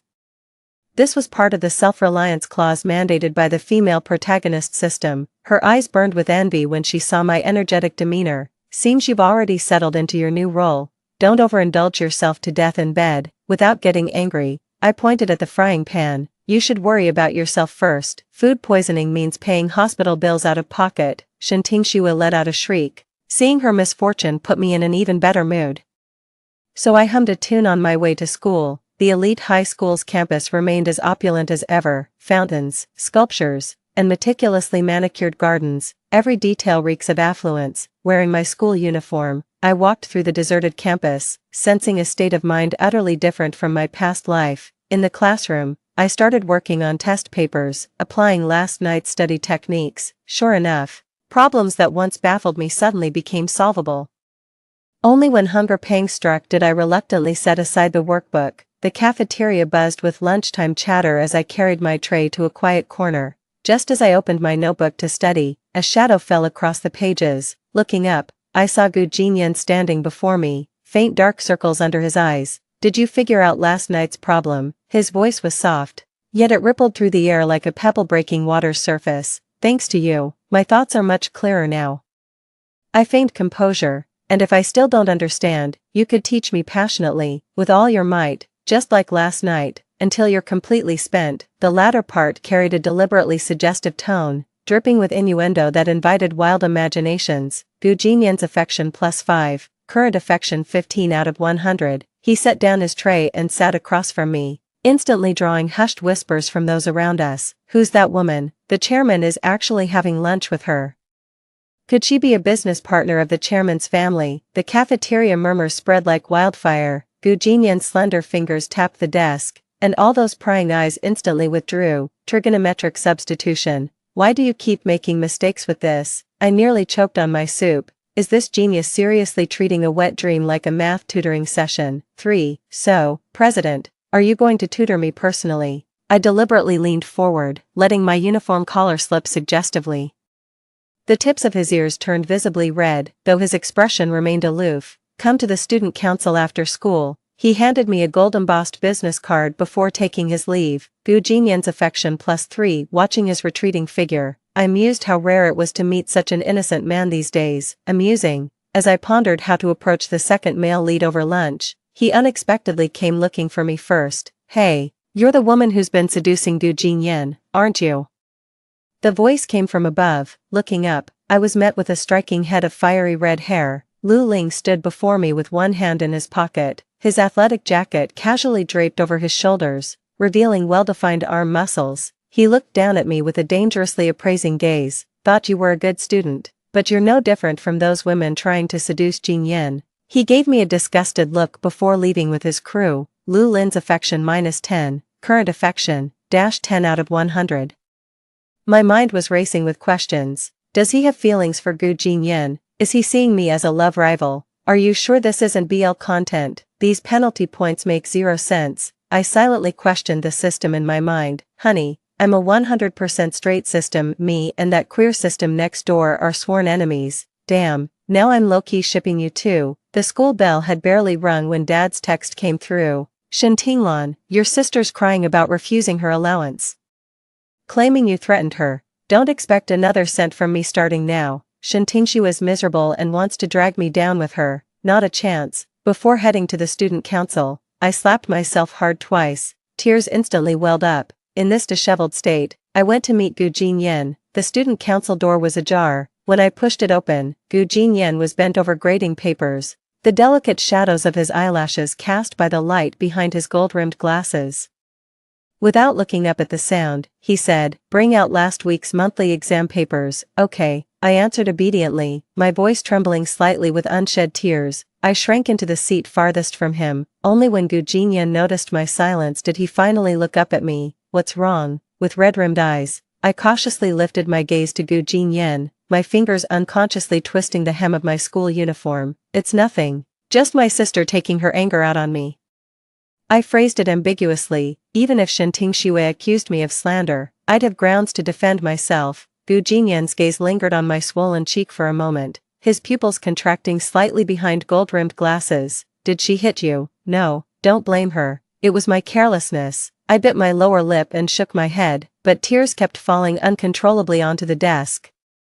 Gu Jinyan's affection +5, current affection 20/100. Compared to my sister's blatant seduction in the previous life, this method of evoking protective instincts suits Gu Jinyan's personality much better. Come here. He spoke suddenly, his voice deeper than usual. I timidly shuffled to the seat beside him. He took out the first aid kit from the drawer and gently applied ointment to my cheek. The icy touch made me shiver involuntarily. Does it hurt? No. I forced a smile.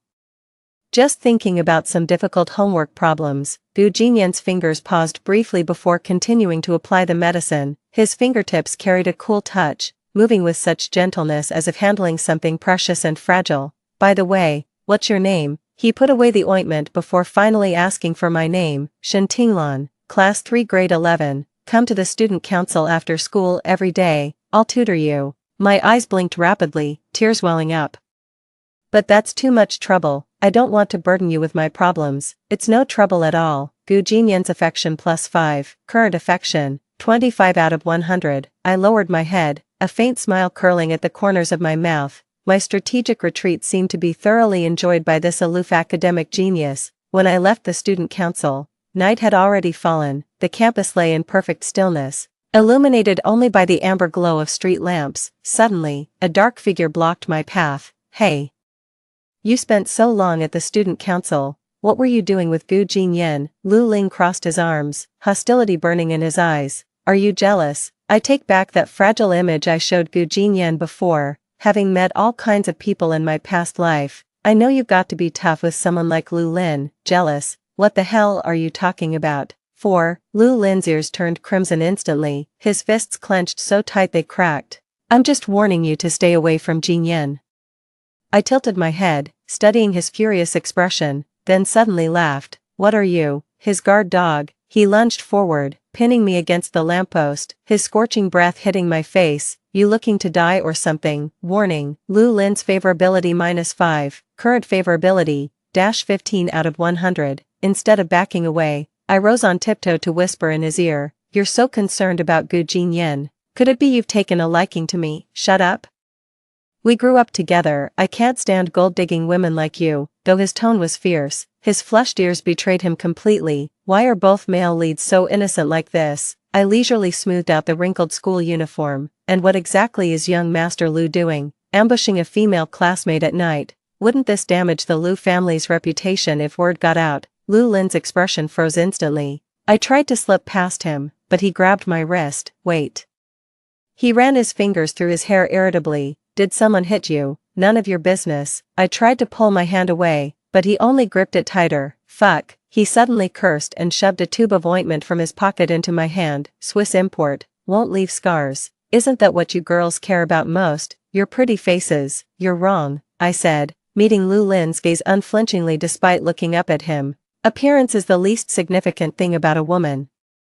Lu Lin froze momentarily, his brows furrowing. Then what do you care about? Dignity, freedom, and conscience. Lu Lin's grip loosened slightly, the hostility in his eyes fading a little. He sneered, playing hard to get. Don't all you girls just coast by on your looks? So you're saying your mother only became the Lu family head because of her face? In my past life, President Lu was the role model who guided my path. Warning. Lu Lin's favorability -20, current favorability, -35/100.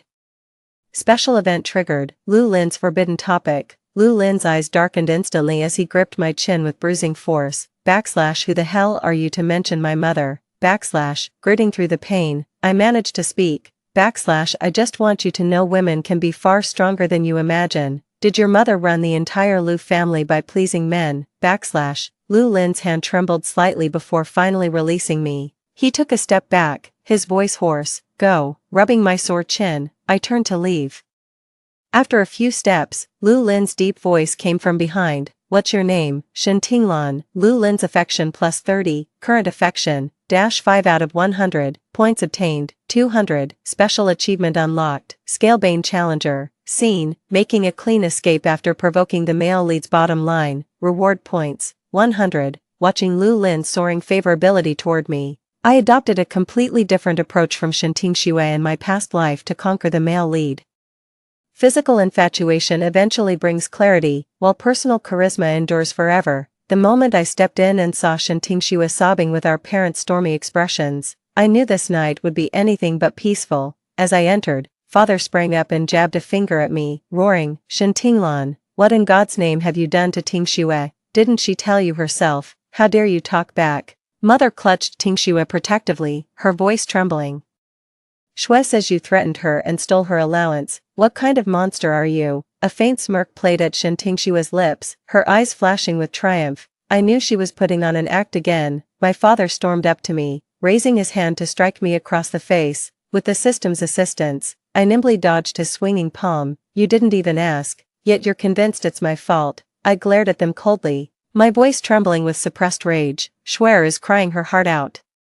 And you still dare to make excuses. Mother shrieked accusations at me as if I were some unforgivable monster. Shen Tingshui let out a perfectly timed sob, her red-rimmed eyes locking onto me. Little sister, I know you dislike me, but you can't treat me this way. I just want us to get along. Her acting skills have reached new heights, summoning tears on command as if she'd suffered some grave injustice. Get out. Don't come back until you've learned your lesson.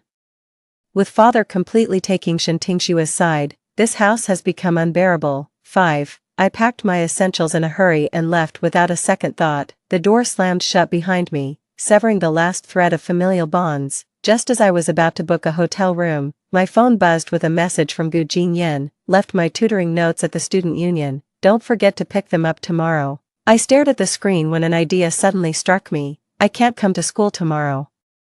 Are you sick? Got kicked out by my family, nowhere to go. Send me your current address. In less than half an hour, a black Maybach pulled up nearby. Gu Jinyan rolled down the window and motioned for me to get in. Inside the car, I clutched my bag with exhaustion written all over my face. What on earth happened? I briefly explained the family conflict. After a moment of silence, he said, you can stay at my place for now. Though I'd gotten what I wanted, I still feigned hesitation. This doesn't feel right. We haven't gotten your parents' permission. He ruffled my hair. They're overseas. It's just me at home. So I moved into Gu Jinyan's place without any pretense. Gu Jinyan's home was an understated yet luxurious villa in the city's most exclusive neighborhood. Stepping through the gate, I was awestruck by the sight before me. The vaulted living room and floor-to-ceiling windows overlooked a meticulously manicured garden, while the minimalist yet tasteful decor spoke volumes about the owner's status. Your room is on the right side of the second floor. Let Mrs. Zhang know if you need anything. Mrs. Zhang respectfully took the luggage from my hands. I thanked Aunt Zhang, then feigned awkwardness as I glanced at Gu Jinyan. I'll find a new place soon. I won't overstay my welcome. Gu Jinyan adjusted his gold-rimmed glasses. No need to rush. Gu Jinyan's favorability plus 5. Current level, 30 out of 100. I breathed a silent sigh of relief. In my past life, I've survived in basements, shared apartments, even park benches. Getting to stay in a place like this now feels like winning the lottery. The bedroom turned out to be more spacious and comfortable than I'd imagined. As soon as Aunt Zhang left, I immediately checked the system panel. Today's interactions with the two male leads were quite fruitful. My points have accumulated to 450. That's enough to exchange for some beginner-level items. I opened the store and my eyes locked onto the Basic Learning Accelerator.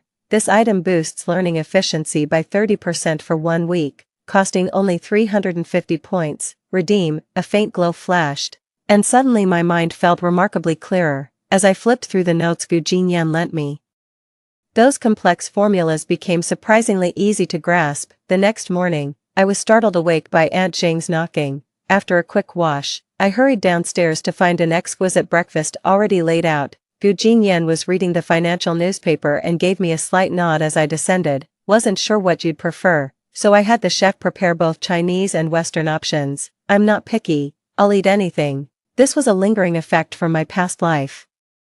Gu Jinyan set down the newspaper. Make yourself at home, you're living here now. His tone remained even, but his gaze softened noticeably. Gu Jinyan's affection +3, current, 33 of 100. After breakfast, Gu Jinyan asked me to ride to school with him. Just have the driver drop me at the bus stop. I'll take public transit to school. Don't you want to arrive at school together? Gu Jinyan's voice actually carried a hint of grievance. That's not the case at all, it's just not good for your reputation. With my irresistible charm and thoughtfulness, you're totally smitten, aren't you? True to form, Gu Jinyan wordlessly pulled me straight into the car. Do you really think I care about idle gossip? 6. There was a hint of barely perceptible tenderness in his tone. But I don't want to be a bother to you. If I was worried about trouble, I wouldn't have let you move in. Gu Jinyan's affection +2, current, 35 out of 100. In the end, I still ended up riding to school with Gu Jinyan. When the Maybach bearing the Gu family emblem parked at the school gates, all eyes instantly locked onto it as whispers rippled through the crowd. Is there someone extra in the student council president's car? Oh my god, who's that? They actually get to walk to school with the student council president. Wait, I've seen that girl in the cafeteria before. The president approached her first. I pretended to be scared while tugging at Gu Jinyan's sleeve. Secretly flaunting our ambiguous relationship, the whole way, Gu Jinyan deliberately slowed his pace, seemingly to match my walking speed. His actions drew more stares, but I couldn't care less. On the contrary, I quite enjoyed this special treatment. The moment I entered the classroom, a group of girls swarmed around me. Hey, what's your deal with Gu Jinyan? A tall girl with curly hair took the lead, her eyes burning with hostility. We're just classmates, just classmates.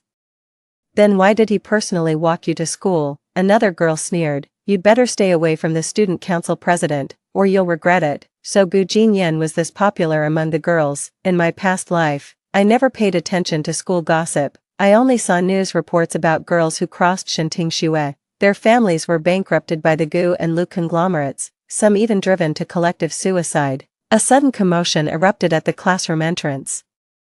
Lu Ling strode in with his lackeys, his icy gaze sweeping over the girls surrounding me. What's all the racket? Can't you keep it down this early? His voice was quiet, yet carried an undeniable authority. The girls immediately fell silent and dispersed with sullen expressions. Lu Lin walked up to me and said, "Come with me for a moment." Being approached by the school bully Lu Lin usually spells trouble. As I left, I could clearly sense the gleeful stares from my classmates.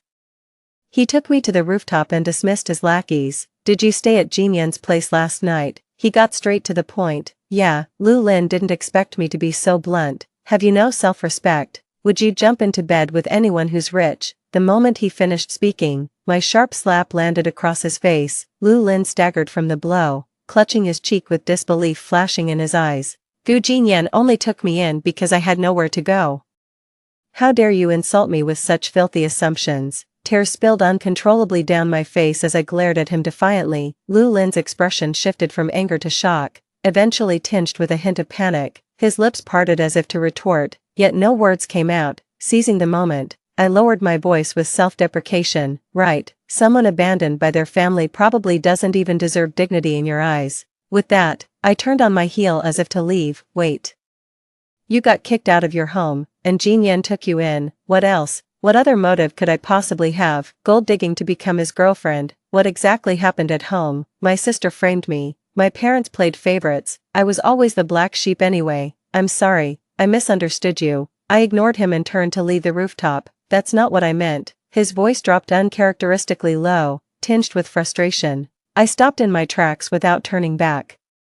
My voice icy. Any further instructions, young Master Lu? It was my misunderstanding. I didn't know the full truth. Lu Lin's favorability +15, current favorability, 10 out of 100. Seeing the favorability turn positive, I reluctantly forgave him. I turned around, forcing calm into my voice as I met his gaze. I accept your apology, but I don't need your pity. It's not pity. Lu Lin ran a frustrated hand through his hair before pulling keys from his pocket and tossing them to me. It's one of my properties near campus, sitting empty anyway, might as well have you stay there. Thanks, young Master Lu. Call me Lu Lin. Keep calling me young master and I might just take that key back. Lu Lin's affection +5, current affection, 15/100, is this what they call tsundere? I asked the system, textbook definition of a tsundere, in the end. I moved into Lu Lin's apartment. It wasn't that Gu Jinyan's place was bad, but the system reminded me to maintain balance when pursuing both male leads simultaneously. Lu Lin's penthouse in the upscale neighborhood boasts minimalist decor with understated luxury in every detail. Floor-to-ceiling windows framed the glittering city skyline at night. 7. Gazing through the window, I couldn't help but murmur, "Being rich must be nice. If you like it, it's yours." Lu Lin said it half jokingly, half seriously, but I turned him down. Gifts should only be given willingly from the heart. In the days that followed, I attended Gu Jinyan's tutoring sessions by day and reviewed at Lu Lin's apartment by night. The progress with both male leads was steady, while Shenting Xue wasn't faring so well. Ever since binding with the independent female lead system, she had to rely entirely on herself to stay in her current high school. This pampered girl began trading household chores for substantial pay. But the system flagged the income-labor mismatch, banning such loophole exploitation. Shenting Xue had to abandon this shortcut and seek alternative solutions. She started working weekends at a convenience store, but couldn't handle the hardship and got fired soon after. Her life became increasingly strained, and her once pristine school uniform gradually grew shabby. Whenever we crossed paths on campus, her eyes burned with jealousy and resentment. "If I'm suffering, you're going down with me." Shenting Xue's retaliation came swifter than expected. The school forum was flooded with candid shots of me with Gu Jinyan and Lu Ling. "That's her. Rumor has it she's stringing along both Gu Jinyan and Lu Ling. How shameless. She'd do anything for money. Seems like she'd sleep with anyone for the right price." Just the cheapest kind of smutty rumor. These petty rumors are nothing compared to the malice from my past life. /Shentinglan, how did our family end up with trash like you?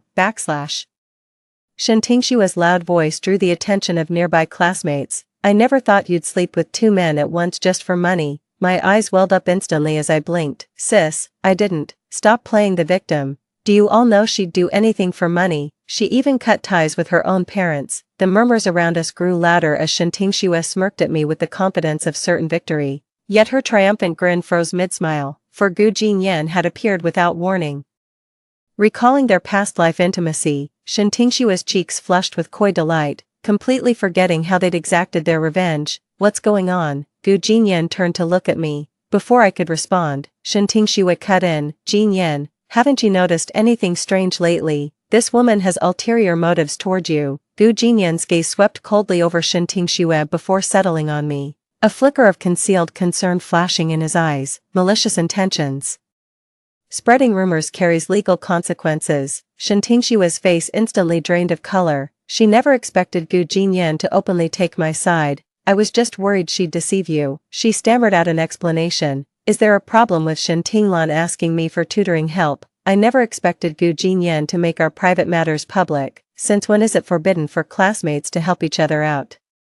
My voice trembled with tears as I looked at the onlooking classmates with a pitiful expression. Sensing the situation turning against her, Shenting Xue gritted her teeth and suddenly raised her voice. "Don't be fooled by her. She's a scheming gold digger who only goes after rich guys." The surrounding classmates began whispering among themselves, unsure whether to believe Shenting Xue's accusations. Just then, a lazy voice drifted from the back of the crowd. "Well, what's all the fuss about?" Lu Lin strolled over with his hands in his pockets. Shenting Xue visibly stiffened at Lu Lin's appearance, never expecting him to get involved in this matter. "I'm just warning everyone not to fall for her tricks." Lu Lin let out a derisive laugh as he walked over, casually ruffling my hair with practiced ease. "Trick Jinyan into tutoring her, or con me into taking her in." His words detonated like a bomb through the crowd. How did she manage to charm both the top student and the school bully at the same time? Ugh, I'm so jealous. I wouldn't even dare to dream of pulling that off. As public opinion began to shift, Shenting Xue tried to spread more rumors, but Gu Jinyan cut her off. "Enough. If you keep spreading lies, the student council won't just stand by and do nothing." Shenting Xue knew the student council wielded considerable power, gritting her teeth. She shot me a venomous glare before turning on her heel and storming off. I hung my head, feigning fright while secretly delighting in my triumph. This time, Shenting Xue not only failed to gain any advantage but actually boosted both male leads' favorability toward me again. Gu Jinyan's favorability +10, current favorability, 45 out of 100, Lu Lin's affection plus 10, current, 25 out of 100, points earned, 150, after school. As I walked alone back to my apartment, a familiar figure suddenly blocked my path.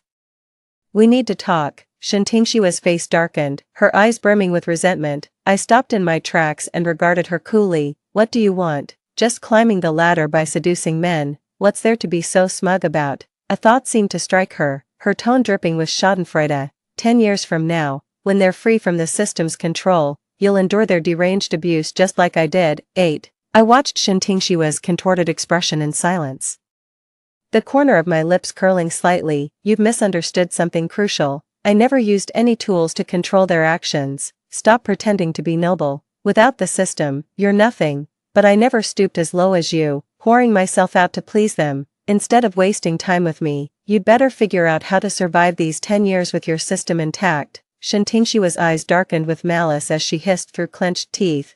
"Shintinglan, don't celebrate too soon. You'll pay for this. I'll be watching with great interest." With a faint smile, I turned and walked away, completely ignoring Shintingshiwa's hysterical curses. A week later, my parents came straight to my school. When the homeroom teacher summoned me to the office and I saw their grim expressions, I knew trouble was brewing.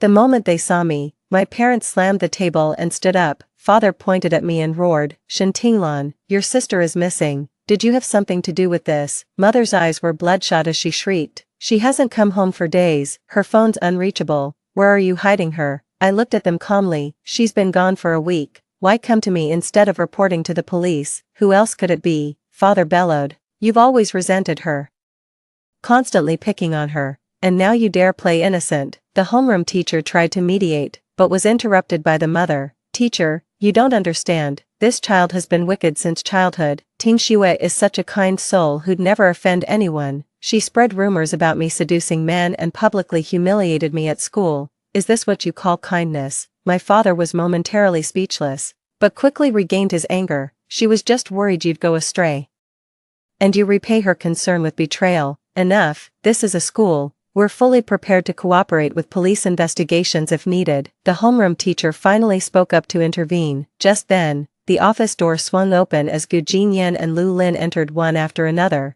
"Teacher, what's going on here?" Gu Jinyan's voice remained calm and steady as his gaze swept between me and my parents. Lu Lin stepped directly to my side, his tone sharp. "Who are you? What's all this shouting about?"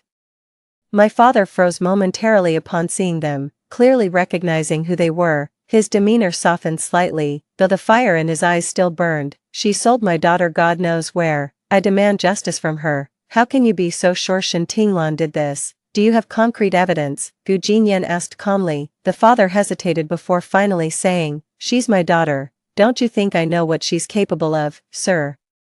If you continue making baseless accusations against our student, I will take legal action." Father's face turned ashen, clearly taken aback that someone would stand up for me. "If anything happens to Gua Tingxue, you'll pay for this." He stormed off with those threatening words, dragging mother away from school. With the farce over, I left the office too, followed closely by Gu Jinyan and Lu Ling. Only after leaving the teaching building did Lulin finally blurt out, "Your parents are absolutely unreasonable." "I'm used to it," I replied flatly, though a pang of bitterness welled up inside. In every lifetime, they've always taken Shintingshua's side, never showing me an ounce of warmth. I used my points to track down Shintingshua's whereabouts. She's working at the high-end Nightfall Club. That club masquerades as an upscale venue, but hides shady dealings, catering exclusively to the elite with special services. Through the system, I saw Shintingshua dressed provocatively while drinking with some rich playboy, drunk with desire. They clung to each other like ravenous beasts moving in primal rhythm. As expected, she sold her body for money without hesitation,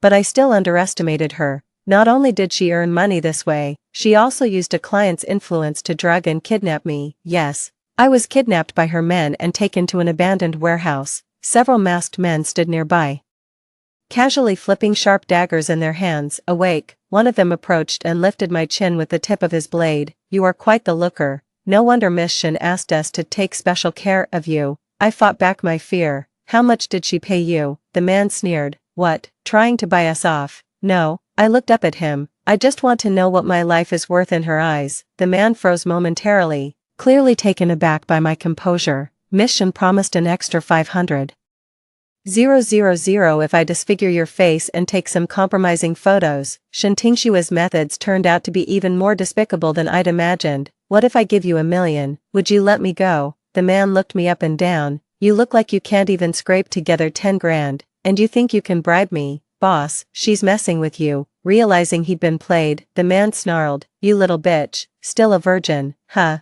I'll break you improper and show you what a real man feels like.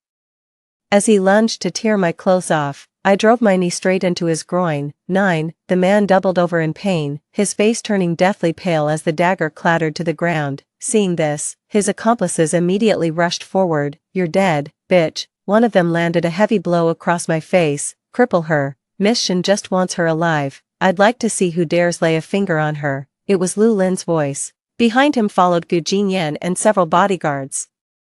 Lu Lin's eyes flashed with fury as he charged forward, kicking the nearest man away from me with a single powerful strike. Gu Jinyan swiftly untied the ropes around my wrists, murmuring, it's all right now, we're here. Fortunately, I'd prepared in advance, spending all my points to exchange for 2 disposable tracking devices, which I'd hidden in protective charms and given to them. My taut nerves finally relaxed, my legs buckling as I nearly collapsed. Gu Jinyan caught me in his arms, shielding me protectively. Where's your employer? Lu Ling grabbed a masked assailant by the collar, his voice seething with restrained fury. No idea. She said she'd contact us after the job was done. Tell her the mission succeeded, lure her here, then give her exactly what she made you endure. Just don't kill her. Lu Lin gave final instructions to the bodyguards before taking me from the factory to their affiliated hospital. The doctor confirmed no additional injuries. And only then did the 2 men finally relax. Gu Jinyan affection plus 30, current level, 75/100, Lu Lin's favorability plus 40, current level, 65 out of 100, / don't worry, we'll help you get revenge, / I looked at them both, / if Shen Tingshui arrives, please escort me back, I'd like to have a word with her, / Gu Jinyan and Lu Lin spoke in unison, if you're really worried, you can come along. Actually, there's something I need to get off my chest with you guys. I asked the system if I could tell them about the whole conquest plan directly. The system said it's fine as long as I'm prepared to risk mission failure. Watching their affection meters nearly maxed out, I made up my mind to come clean. After all, I despise deception. My conscience would haunt me for life. Upon reflection, my only motives were leveraging the system to connect with them quickly, using their help to improve my grades and secure temporary housing. Beyond that, my conscience is clear. When Shen Tingshui arrived at the factory, triumph written across her face, she never expected to be greeted by my unharmed self the moment she pushed open the door, along with Lu Lin's icy glare and Gu Jinyan's look of disgust. What are you doing here? Shen Tingshui clearly didn't expect these 2 to show up here. A realization dawned on her as she turned to me. You're controlling them through the system, aren't you? What system? Gu Jinyan immediately latched onto Shen Tingshui's key phrase. You've all been played by her. She's bound to some trashy romance novel system, using cheap tricks to seduce men. Hearing Shen Tingshui's confession, I dropped my act too. She's right, I do have a system, Gu Jinyan. That night I entered your dreams with its help. It was the only way to get close to you quickly. I turned to Lu Ling. As for you, I was planning to use the system to approach you. Never expected you'd come knocking on your own. I knew you had an ulterior motive for getting close to Jinyan. Lu Lin wasn't as angry as before. Instead, he looked smug, like he'd uncovered the truth. I expected Gu Jinyan to be furious about being deceived, but he just gave me a resigned look. / So you really just used me to improve your grades, / I nodded and said, yes, but later I realized you're someone I can truly trust, thanks. What about me? Lu Lin asked me challengingly. You might have a temper, but your heart's in the right place. I smiled at him, then I confessed everything about the system's selection and my past life. Seeing the situation turning against her, Shen Tingshui screamed hysterically, don't be fooled by her, she's just acting, she only wants to use her body to extract wealth and money from you, that's just you. The mere thought of their intimate encounters with Shen Tingshui in their past lives, even sharing her, made Gu Jinyan and Lu Li's blood run cold. Their expressions darkened instantly. Shen Tingshui's face drained of color as she staggered backward. It's not what you think, Let me explain. Explain how you manipulated us with your system, or how you framed Tinglan in this lifetime. Shen Tingxue was backed into a corner, her panicked eyes darting around before finally locking onto me. Her expression twisted into fury. This is all your fault. If it weren't for you, I'd never have sunk this low. I met her gaze calmly. These are the consequences of your own choices. The system was just a tool. You chose the vilest path. It's time you faced the consequences of your actions. They took me away, and I knew they'd send someone to handle this. We remained silent the whole way until we reached the apartment. When Lu Lin was the first to break the silence, Tinglan. Would you be my girlfriend? Gu Jinyan also confessed his feelings. I really like you. Will you be my girlfriend? Congratulations. Gu Jinyan's affection for you has maxed out. Congratulations. Lu Lin's affection for you has maxed out. Caught off guard by their simultaneous confessions, I froze in place. 10. The system chime kept ringing in my mind, announcing the successful completion of the mission. I'm sorry. You all deserve someone better. Why? Lu Lin never expected me to turn them down and wanted to know the reason. I can't forget your entanglement with her in our past life. I still can't accept this. They froze, never expecting that events from their previous incarnation would lead to these two prodigies being rejected. Gu Jinyan nodded. Understood. I'll make you accept me. Before Gu Jinyan's words faded, Lu Ling frowned. Love can't be forced. I'll respect your choice and prove I'm nothing like my past self. I never expected them to react this way. I thought they'd just walk away after the rejection, cutting all ties. Words failed me. Last life was the system's control. But this time, my choice comes from the heart. After that heart-to-heart talk, they began looking after my studies and daily life with meticulous care. Rumors about us spread across campus, and they openly admitted to pursuing me. Over the next decade, I got into my dream university and built my own business empire leveraging their connections and resources. Meanwhile, Shen Tingxue, driven to insanity by the torment, was left to rot in a mental asylum. As for my biased parents, they repeatedly tried to beg for my forgiveness, but I kept shutting them out. I even warned them they'd face the consequences if they kept harassing me. After that, they never bothered me again. As the 10-year deadline approached, a system alert chimed in my mind. Host mission complete, system unbinding imminent. I stood by the floor-to-ceiling office window, gazing down at the city lights. Over the past decade, I built my business empire with Gu Jinyan and Lu Ling steadfastly supporting me, yet never crossing boundaries. What's on your mind? Gu Jinyan's voice came from behind as he held a cup of steaming tea, his gaze gentle yet restrained. The system is about to unbind. I took the teacup, our fingertips brushing briefly before pulling apart. Lu Ling pushed the door open with a document in hand. Tinglan, the European partners have agreed. His radiant smile faltered when he saw Gu Jinyan, pursing his lips in mock annoyance. How did you beat me to it again? A decade later, they remained unchanged, one quietly composed, the other vibrantly bold. System unbinding countdown. 10 minutes. Thank you both for these 10 years. Gu Jinyan frowned slightly. Why bring this up all of a sudden? Lu Ling reached out to feel my forehead. No fever. I swatted his hand away, my eyes growing moist. Without the system's influence, would you still remember me? Both men froze simultaneously. Lu Lin was the first to react, grabbing my wrist tightly. Do you think our decade of feelings was just the system's charity? Shen Tinglan, do you even have a heart? Gu Jinyan followed up. Actually, the system stopped working the day you rejected us. System unbinding countdown. 5 minutes. I stared at them in stunned silence. Indeed. Over these 10 years, they had countless chances to walk away, yet they chose to stand by me through it all. I'm just scared. You're not her. Lu Lin suddenly dropped to one knee and pulled a ring from his pocket. Shen Tinglan, I told you 10 years ago that I'd prove myself. Now, will you make it official with me? Gu Jinyan quietly retrieved a velvet box from his suit pocket. I've carried this for 7 years, never dared to show it. System unbinding countdown, 60 seconds. As I stared at the 2 gleaming rings, my fragile armor finally shattered. Can I have both? System unbound. As the final alert tone faded into the air, I felt something being pulled from within me, only to be replaced by a far warmer presence. Lu Lin laughed heartily as he swept me up in a spinning embrace. We should have done this ages ago. Gu Jinyan slipped the ring onto my finger, then pressed a gentle kiss to my forehead as he whispered, let's grow old together. Story 2. I chased Sichuan for 10 years. It was not until the year I turned 30 that my family went bankrupt. Under a series of blows, I finally collapsed and drove my car into the lake. He Sichuan rushed to save me at all costs. In the end, he ran out of strength and died with me. When I opened my eyes again, I found myself back 10 years ago and decided not to be that bad woman who bullied others by relying on her power and forcefully changed his life trajectory. I will support you. When you earn money, you can pay me back 10 times the amount. I'm only interested in money, nothing else. Later, as expected, he became a young talent worth hundreds of millions of yuan earlier than in his previous life. However, he hugged me in his arms full of hostility, only interested in money. Right, be my wife, and I'll give you half of my fortune. When the cold lake water submerged my body, I wasn't afraid at first.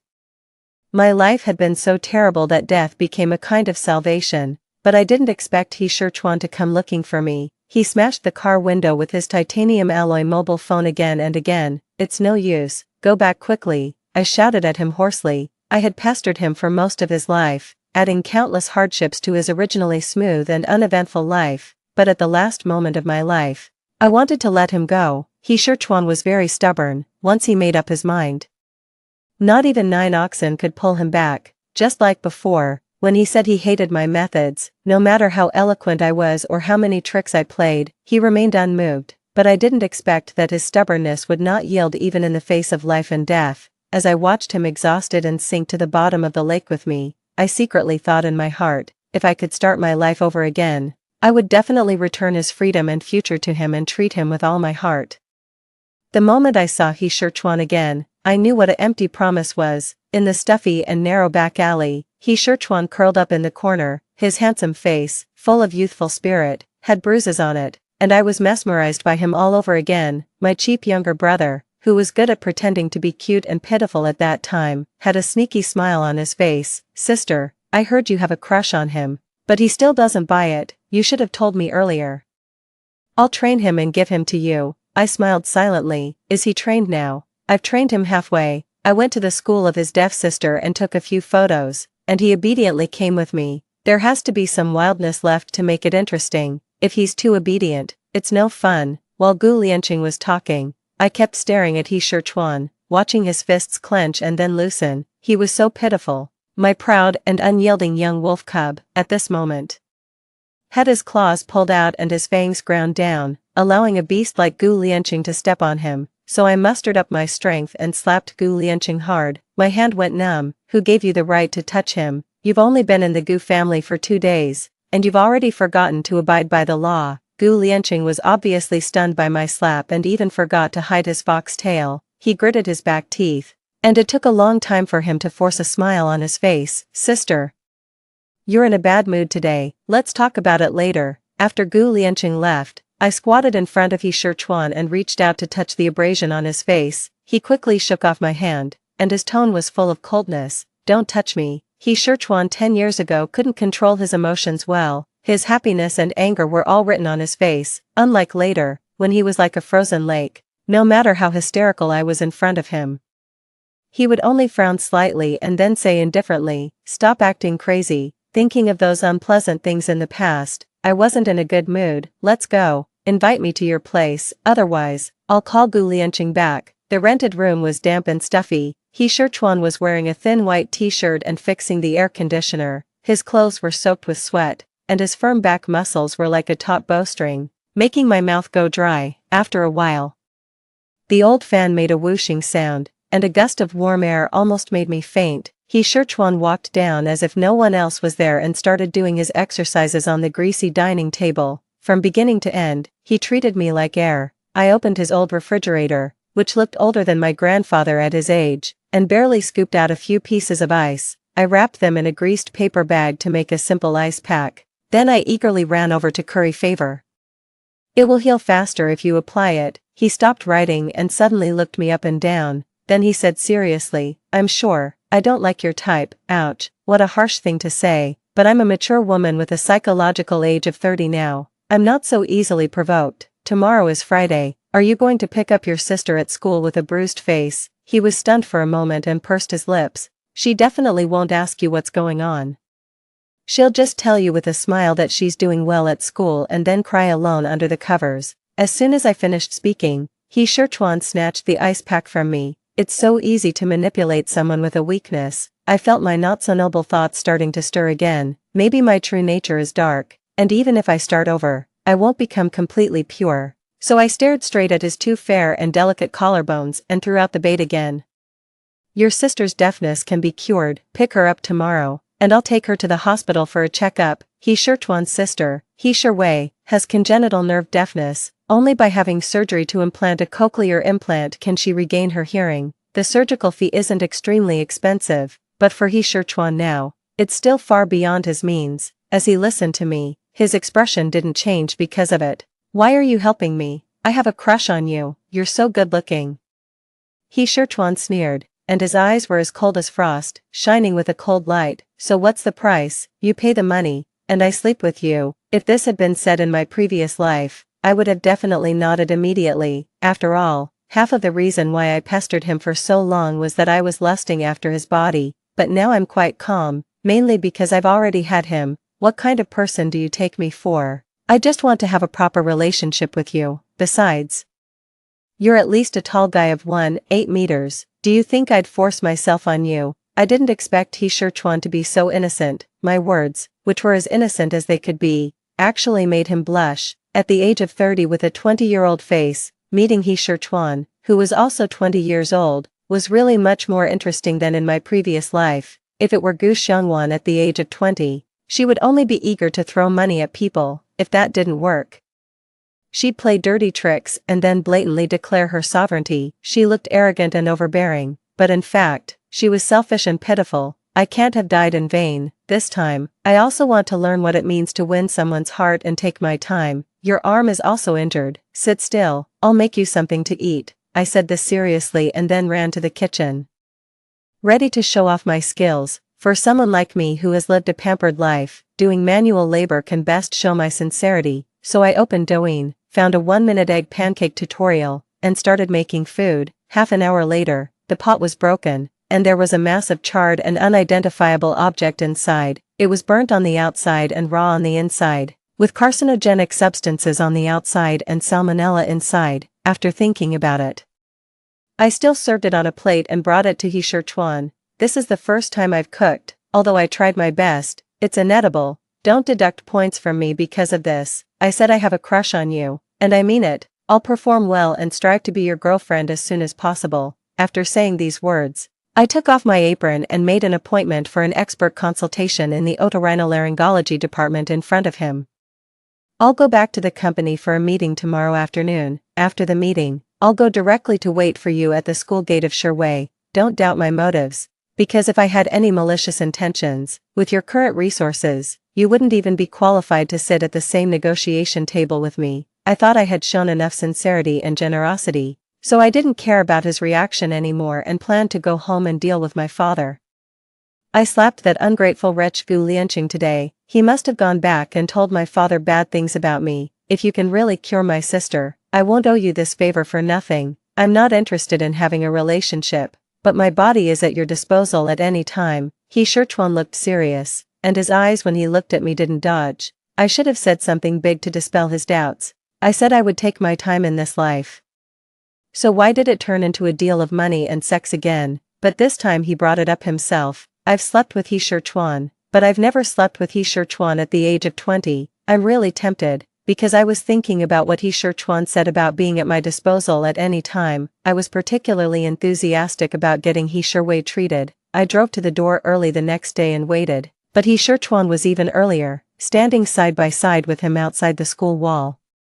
I had the feeling of going to pick up a child from kindergarten together. The little deer in my chest was going crazy. Don't worry, Sherwei's condition will have a very good result after the surgery. She will be able to regain her hearing soon. In fact, in my previous life, I paid for her surgery. After she regained her hearing, I signed her up for classes to learn to speak again. In the end, when I died, she had already become a rising star painter. However, probably because I used to bully her brother a lot in my previous life, she didn't have a good relationship with me. Before she could speak, every time she saw me, she could make sign language so fast that it left an afterimage. When she recovers, I will fulfill my promise. He Sherchuan seemed to think that I was reminding him not to renege on his debt, and he reiterated it expressionlessly. My old face turned red. And I said angrily, I said I'm not after that. He Sichuan frowned. You don't want to sleep with me? Of course I do. A woman at the age of 30 is very passionate, especially wanting to try a young and strong guy like him, but I want other things too. I want to try if in this life, if I open my mouth, spend money, don't do bad things, and chase him honestly, can I really win him over? As I was thinking this, He Sherway rushed over like a gust of wind, and her hair swept past my ear, feeling like a big slap in the face. He Sichuan's face was like the melting of ice and snow. In 2 lifetimes, I rarely saw him look so sunny and happy. Family love is really great. I also smiled like a flower and took the initiative to greet her. However, I don't know sign language, so I could only poke He Sichuan in motion for him to introduce me. The brother and sister communicated in sign language, and I could only stand by and smile. Then we got in the car and went to the hospital together, and I felt like a driver again, anyway. Because of my memories of my previous life, I easily found the best doctor for her, explained her condition clearly, and even brought up the precautions myself. I was like a worried and responsible mother. After all this trouble, the doctor immediately came to the conclusion that she should be hospitalized immediately, and the surgery could be done next Monday. For such a simple matter, I tortured He Sichuan for a whole 3 years in my previous life, and I felt guilty myself. I typed on my phone, "Don't worry, this doctor is very authoritative, you'll be better soon." She also replied to me on her phone, "Why are you helping me?" I was stunned for a moment, and her expression immediately became vigilant, and her fingers fluttered. "Did my brother promise you something?" I was still hesitating how to answer when He Sichuan turned her around and started signing rapidly. Finally, she reluctantly put down her hand, but she still looked at me unfriendly. While He Sichuan went out to go through the formalities, I quickly tried to get on good terms with my future sister-in-law. "You have a really good relationship with your brother. He cares about you very much." She typed on her phone much faster. "We've always depended on each other for survival. Don't worry, I'm here to help you. And I have no ill intentions towards your brother either." I still wanted to tell her that I just wanted to chase her brother. But her phone was already in front of me. "He's not my biological brother, he was just raised by my parents, and we have no legal relationship at all." I stared at the phone for a while before I understood the meaning of these words. The shock at that moment was even greater than my anger. I just felt it was incredible. Why was the truth that was so casually revealed at the beginning of this life something I couldn't figure out even when I died in my previous life? I always thought that all his alienation, indifference, and harshness were due to his resistance to my unilateral suppression. I never thought that maybe he just simply didn't love me. My heart, which was full of enthusiasm, turned cold. Many things that I couldn't figure out before became clear. I was deceived by a name. With my stupid brain, what's the point of being reborn? Just thinking about how I had seriously confessed to him before, I wanted to find a hole to crawl into. "Just listen to the doctor and get treated well." I simply said hello and then left. There was nothing to be angry about. Since I was reborn, I should have stayed away from them. Fortunately, it wasn't too late to wake up. I'm a sophomore now. When I don't have classes, I also intern at my family's company. Leaving He Sichuan aside, I actually have a lot of things to do. In my previous life, I fought tooth and nail with Gu Lianqing.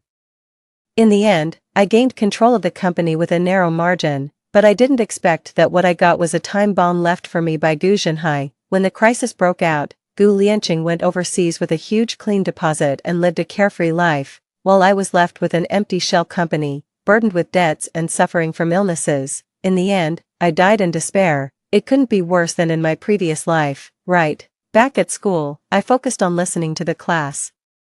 Only by getting into the top 3 in my major could I be eligible to apply for a major transfer. I don't want to study business administration anymore. I have nothing to manage in business. I like traditional Chinese medicine. In the future, I can take people's pulses and diagnose their illnesses, and at the same time, I can adjust my own body. I don't want to be like in my previous life, becoming a medicine bottle at a young age. A month later, I saw He Sichuan again in the school library.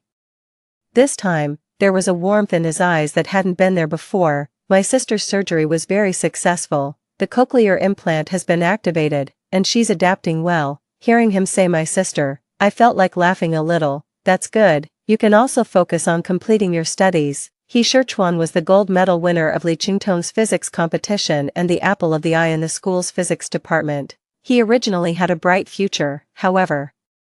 In order to earn money for He Sherway's surgical expenses, he missed too many classes and experiments. The teachers who had high hopes for him were extremely disappointed in him. I continued to flip through the identification of traditional Chinese medicine in my hand, indifferent to his affairs. He Sherchuan also sensed the change in my attitude and frowned slightly. I said that if you could cure my sister, I wouldn't owe you this favor for nothing. He came to me to fulfill the promise. He was willing to compromise himself for the person he loved. It's hard to comment on this, no need. After not seeing you for a month, the novelty I had for you has worn off. Let's write off all the past things. Write off all the past things. He Sherchuan stared at me with disbelief written all over his eyes. Oh ho, I'm letting him off the hook. So why is he still offended? Are you reluctant to part with me? I deliberately tilted my head and teased him.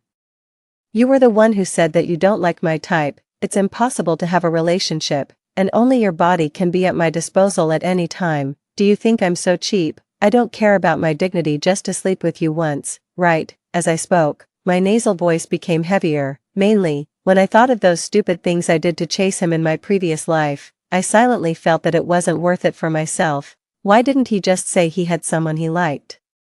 Was he afraid that I would hurt her? He just watched me make futile efforts and suffer inexplicably. I wrongly played the role of a villain for him, but he didn't even bother to tell me the truth. I had thought that since he sank to the bottom of the lake with me to save me at the last moment, he must have liked me to some extent. It turns out that he's just a kind person. He Sherchuan was a bit confused by my sudden outburst of anger, and I didn't plan to explain anything to him.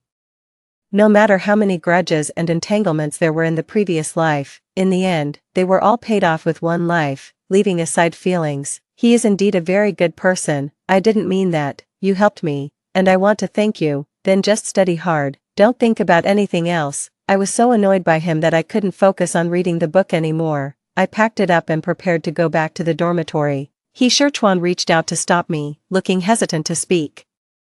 Just say what you want to say, I said impatiently. Sherway still needs money for the follow-up maintenance of her cochlear implant, and she wants to study fine arts. I want to send her to an art studio for professional study. Could you please sponsor us some more money? I will pay you back in the future. So it was still about money after all this. In my previous life, I went bankrupt in the end and was burdened with debts. I knew the embarrassing situation of how a single penny could stump a hero, so I didn't look down on him because of this. What's more, with his academic ability and later investment talent, he would achieve great things in the future. To be honest, I don't have much talent in making money. In my previous life, I racked my brains but couldn't come up with a way to solve the financial crisis. Instead, I pushed myself into severe depression. I don't want to fight with myself anymore.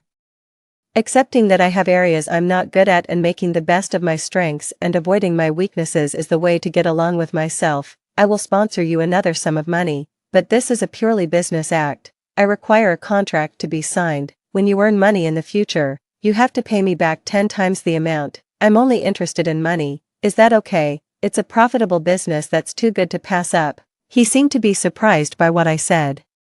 After hesitating for a moment, he nodded. Since then, I consciously kept a clear distance from him, but it seemed that he would automatically appear in front of me every once in a while, always having something to ask me. Sometimes he would give me breakfast on the way, sometimes he would ask me about the preferences of a certain teacher, and sometimes he would use his position as the vice chairman of the student union to ask me for sponsorship. In short, he was just like those annoying flies that surrounded me. He didn't like me, yet he liked to provoke me. What a jerk. And my father finally called me home after receiving the first notice of my major transfer. What do you mean by this? You know best in your heart. I'm too lazy to argue with you anymore. Don't you like your precious illegitimate son? I'm taking the initiative to make way for him. What else are you dissatisfied with? Slap. My father's slap was quite loud.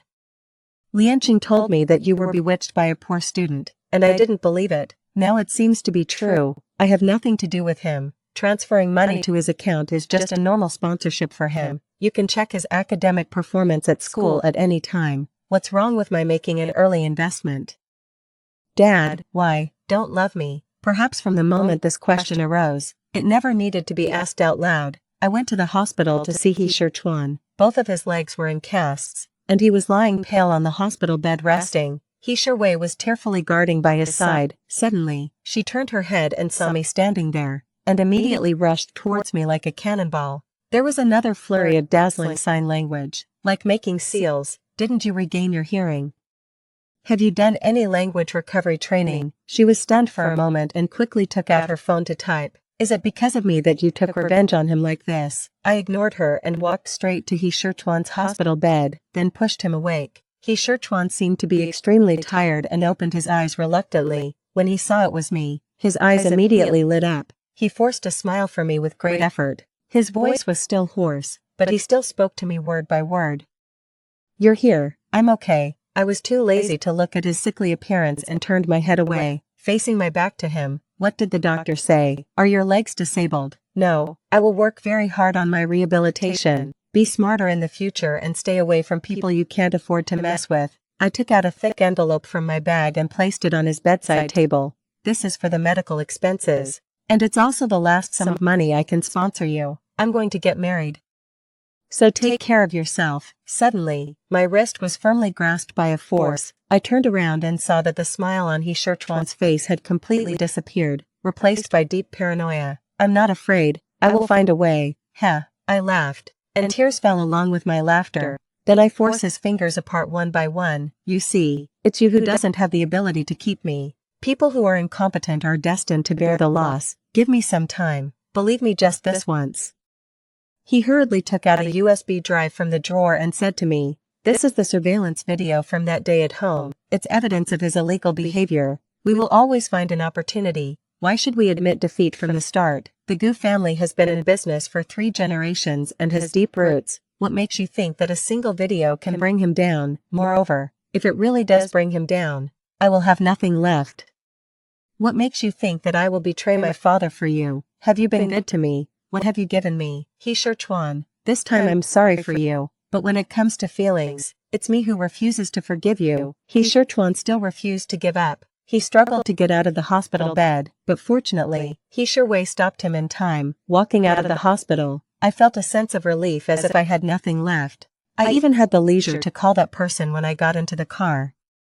She was on the other side of the ocean, and it was probably late at night there. I didn't expect the call to be answered, but amazingly, this time she picked up the phone in an instant. Mom, I called out this strange word whose pronunciation even became off-key, and tears streamed down my face. Why did you give birth to me but then abandon me? You left me all alone in this world, so lonely. Without waiting for the other side to speak, I hung up the phone.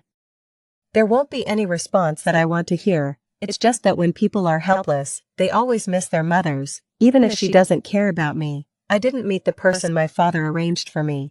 Given that I had lived one more lifetime than others and knew some things that others didn't know, I found a good family for myself. Su Shuli, the eldest son of the Su group, was my fiancé with whom I had a pleasant cooperation in my previous life, and we hit it off again in this life. He had a first love who he held dear to his heart. Unfortunately, she was a third-tier actress from an ordinary family and couldn't meet the requirements to enter the Su family just right. He relied on me to open the back door for them. 3 years later, in a private luxury restaurant, a beautiful couple was sweetly having a candlelit dinner. There was also a poor guy sitting alone on the terrace on the second floor, enduring the cold wind. Suddenly, there was a commotion and the sound of a fight downstairs. Su Shuli's weak screams were mixed in among them. There was also an angry and familiar voice. Scoundrel, how dare you betray her? I stumbled and rolled down, trying to save Su Shuli, but it was He Shichuan who fell to the ground. He was pushed to the ground and couldn't get up. His metal walking stick was thrown aside, but his upper body still maintained an attacking posture. Not feeling at a disadvantage at all, get out of my way. Don't touch him. I frantically pushed aside Su Shuli's group of black-clad bodyguards and carefully helped He Shichuan up. He Shichuan looked at me as if he had seen a ghost. You were here. You let them do this right under your nose. Otherwise, do you think it's easy to be a wealthy daughter-in-law? As a nominal wife without a backer and not favored, what else can I do except whitewash the piece for my philandering husband? I said angrily. Su Shuli recovered and put on an act like an award-winning actor. Gu Shengwan, clean up your own mess, if you dare to cause even the slightest unseemly incident. Don't blame me for being rude to you. When He Shichuan heard this, he wanted to rush up again, but I held him back tightly. Get out of here now. I turned my head and shouted at Su Shuli. He took the opportunity to leave, strutting out with his beloved.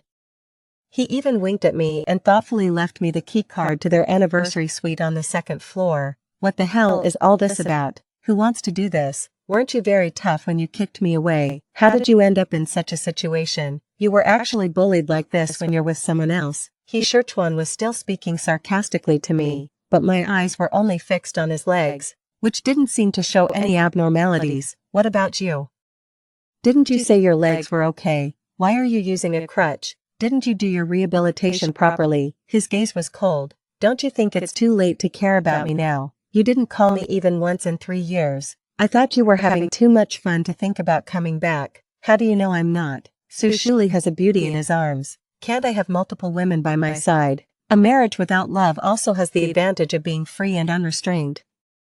I retorted without showing any weakness. So you're free and unrestrained now. What about me? With my inconvenient legs, I wonder if I'm still lucky enough to make you forget everything else for a while. After not seeing him for 3 years, this guy is now sharp-tongued. Indeed, in just 3 years, Sichuan now is no longer what he used to be. He studied under the physicist Li Qingtong and has been studying in the United States for the past 3 years.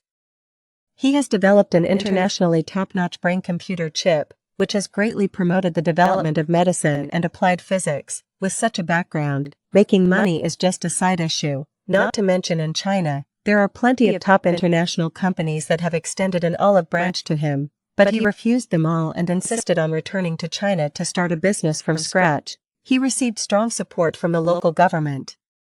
And now the enterprises under his name are valued at over 100 million yuan. With an even brighter future ahead, we were still not in the same world, but our positions had been reversed. Mister, he's joking. With your current worth, I'm afraid the women who want to stand by your side would fight tooth and nail for the chance. Such a minor flaw can only be regarded as a slight blemish on a piece of white jade. On the contrary, it's a kind of charm. His voice was alluring. I don't understand. Teach me. He quickly picked up the rune card that Su Shuli left for me, holding a walking stick in one hand and taking my hand in the other. He walked firmly towards the second floor. Fine, if it's about indulging in a moment of pleasure, I'll accompany him to the end. As soon as we entered the room, I took the initiative to take off my clothes, considering his inconvenience with his legs. I even consciously unzipped his pants, but I failed. Gu Xiangwan. Did I say this was how you should teach me, wasn't it? He had been flirting with me verbally for a long time, and anyone would have understood it that way. Now he was putting on such an expression at the last moment. I was a bit speechless. Sichuan, are you a sore loser? If you can't take it, forget it. I put my clothes back on and turned to leave, but he trapped me in his warm embrace. Gu Xiangwan, are you an idiot? After being reborn once, you ended up living like this mess. I froze.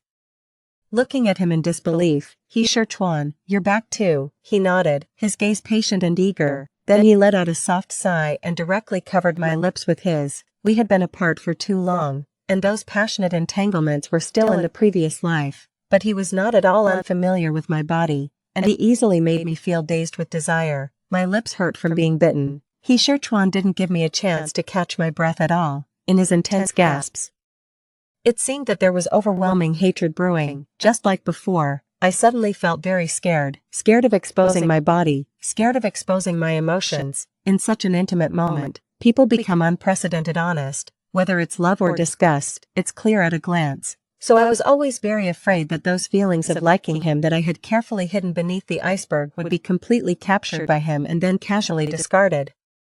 Not being able to get the one you love is really embarrassing. Close your eyes and focus. Someone pinched my chin, forcing me to accept him more completely. He didn't really have much skill. His actions gradually lost their rhythm, and he was left with just brute force. I didn't know anything. I just knew to follow him closely and be with him. I had forgotten those memories of liking him so much that my heart ached. But my body remembered when everything calmed down. I was so tired that I just wanted to fall asleep as soon as I laid down. But this crazy Sichuan couldn't settle down. He hugged me tightly and started talking. Fortunately, in this life, you didn't drive yourself into the lake. I'm content with that. Do you know why I was able to go to the United States? I really didn't know that. So I casually asked, why? He combed through my hair with his fingers and explained lightly. It was your mother who sent me there, all these years. She didn't contact you. and she didn't dare to, but she still secretly inquired about your life and tried to help you solve your difficulties. So what? Is she a good mother? I retorted sarcastically. Of course not. I just want to tell you that there's no absolute dead end in life. If you had been willing to look for her at the end of the last life, maybe things could have taken a turn for the better. Or, what if you had looked for me? At that time, I already had the ability.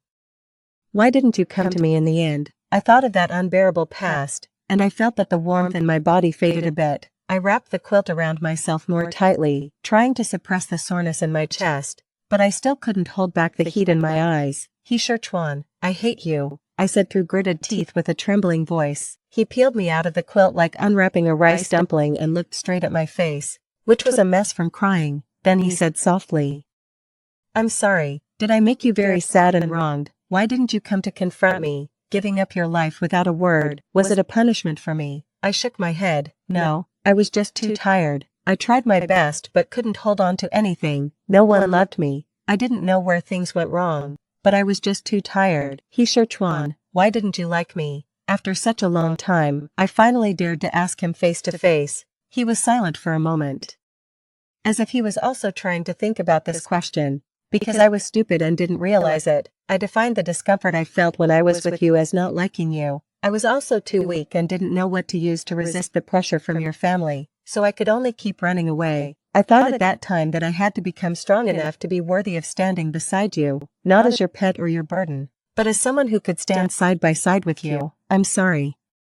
I was immersed in my own emotions and ignored your feelings. I didn't know you were suffering so much. My indifference wasn't towards you, but towards myself. I hated my own powerlessness. He unconsciously held me even tighter. It was the kind of panic after losing and regaining something, and he could only use all his strength to lock me in his arms so that I couldn't go anywhere. So this is what it feels like to be passionately loved by someone. It's like being soaked in warm water. Feeling warm and cozy, but I didn't forget to ask about something else. What about He Wei? Why did you lie to me that she was your sister? He didn't understand at first. After a while, he said uncertainly, she is my sister. Liar. I punched him angrily. You have no blood relationship or legal relationship with her. Why didn't you make it clear? He looked at me a bit wronged. It makes no difference to me. After my parents passed away unexpectedly, her parents took me into their home and treated me like their own son. If it weren't for them, I would have been living in poverty in some unknown place long ago. I've always regarded her as my real sister. Then why do you both have the surname He? Our village is called Hajia Village. I was silent. It turned out that the so-called love rival was just something I imagined. And I thought I had discovered something important. Did you misunderstand something? What did Wei say to you? No, I just accidentally found out that you two aren't biological siblings and thought you were deliberately lying to me. Then from now on, let's be honest and clear about everything. Okay, don't keep things to yourself and keep guessing. He was coaxing me patiently, and I almost fell for it. Fortunately, I came to my senses at the crucial moment. We're just reminiscing about the past. Who said there's a future with you? I'm Mrs. Su now. I kicked him and sent him tumbling to the ground. He Chuan climbed up from the ground with a confused look on his face. Even the madam in a brothel doesn't turn against someone this quickly. What nonsense are you talking about? I threw a pillow at his face, and then I ignored whatever he said and slept until dawn. He Chuan hadn't had such a satisfying encounter for a long time. After finally having his fill, he was so excited that he didn't know what to do with himself. Early in the morning, he arranged dozens of kinds of Chinese and Western breakfasts. He also sent someone to run errands to a nearby mall and bought more than a dozen sets of complete women's dresses. When I woke up from my sleep, I saw him acting like a male peacock, showing off everywhere and seeking praise. Crazy, just SOSO. After having breakfast and tidying up my makeup, He Chuan urgently wanted to establish our relationship. You two are in a fake marriage and live your own lives, right? Then let's find some time today to get a divorce certificate. We can't get one, I replied stiffly. Why? He Chuan's voice suddenly became tense and cold, and his eyes looking at me were fierce, completely lacking the tenderness from the previous night. I originally wanted to scare him, but I was so intimidated by him that I told the truth. We didn't actually get married. Where are we going to get a divorce certificate? It was a business marriage from the start, and neither side was really interested, so the wedding was held on a small scale in a hasty manner, and the wedding dress was rented temporarily. As for getting the marriage certificate, it was even more impossible. No one wanted to cause trouble for themselves. They colluded to make 2 fake certificates to fool their families, and that was it. Are you saying that you're single and available to be pursued? Chuan was so excited that his tone changed. If he had a tail, it would definitely be wagging like a propeller at this moment. Sort of. But if you really want to pursue me, you still have to perform well. Only then will I consider it. After hearing this, he seriously knelt down in front of me and showed me his personal property on his phone. I still remember that when you sponsored me that money, you said you were only interested in money and that I had to pay you back 10 times the amount in the future. All these years, I've been desperately saving up my wealth, just in case one day if you didn't like me, you might still like my money. Don't worry about the Gu family, they can't do anything to you anymore. As for whether you want to stand by and watch or show mercy in the future, it's all up to you. Gu Shengwan, be my wife, and I'll give you half of my fortune. I actually had a lot of things I wanted to settle with him, but nothing was more important than agreeing to him at this moment. Where's the ring? I tried my best to control my emotions, but I was almost about to blow a snot bubble. I didn't bring it. Just promise me first. Okay, I promise you. From now on, every word you say is evidence in court. If you go against any of it in the future, you will face severe legal punishment, I declared bluffingly. My fingertips turning white from gripping tightly. Xiangwan, you're more important than my life. I was deeply touched and was just about to continue pouring out my heart to each other. But Chuan suddenly locked the door from the inside again and messed up the clothes I had just put on. It's no use. Go back quickly. Chuan, what are you doing? Didn't we just, yesterday, you scoundrel. Men have nothing but useless thoughts in their heads.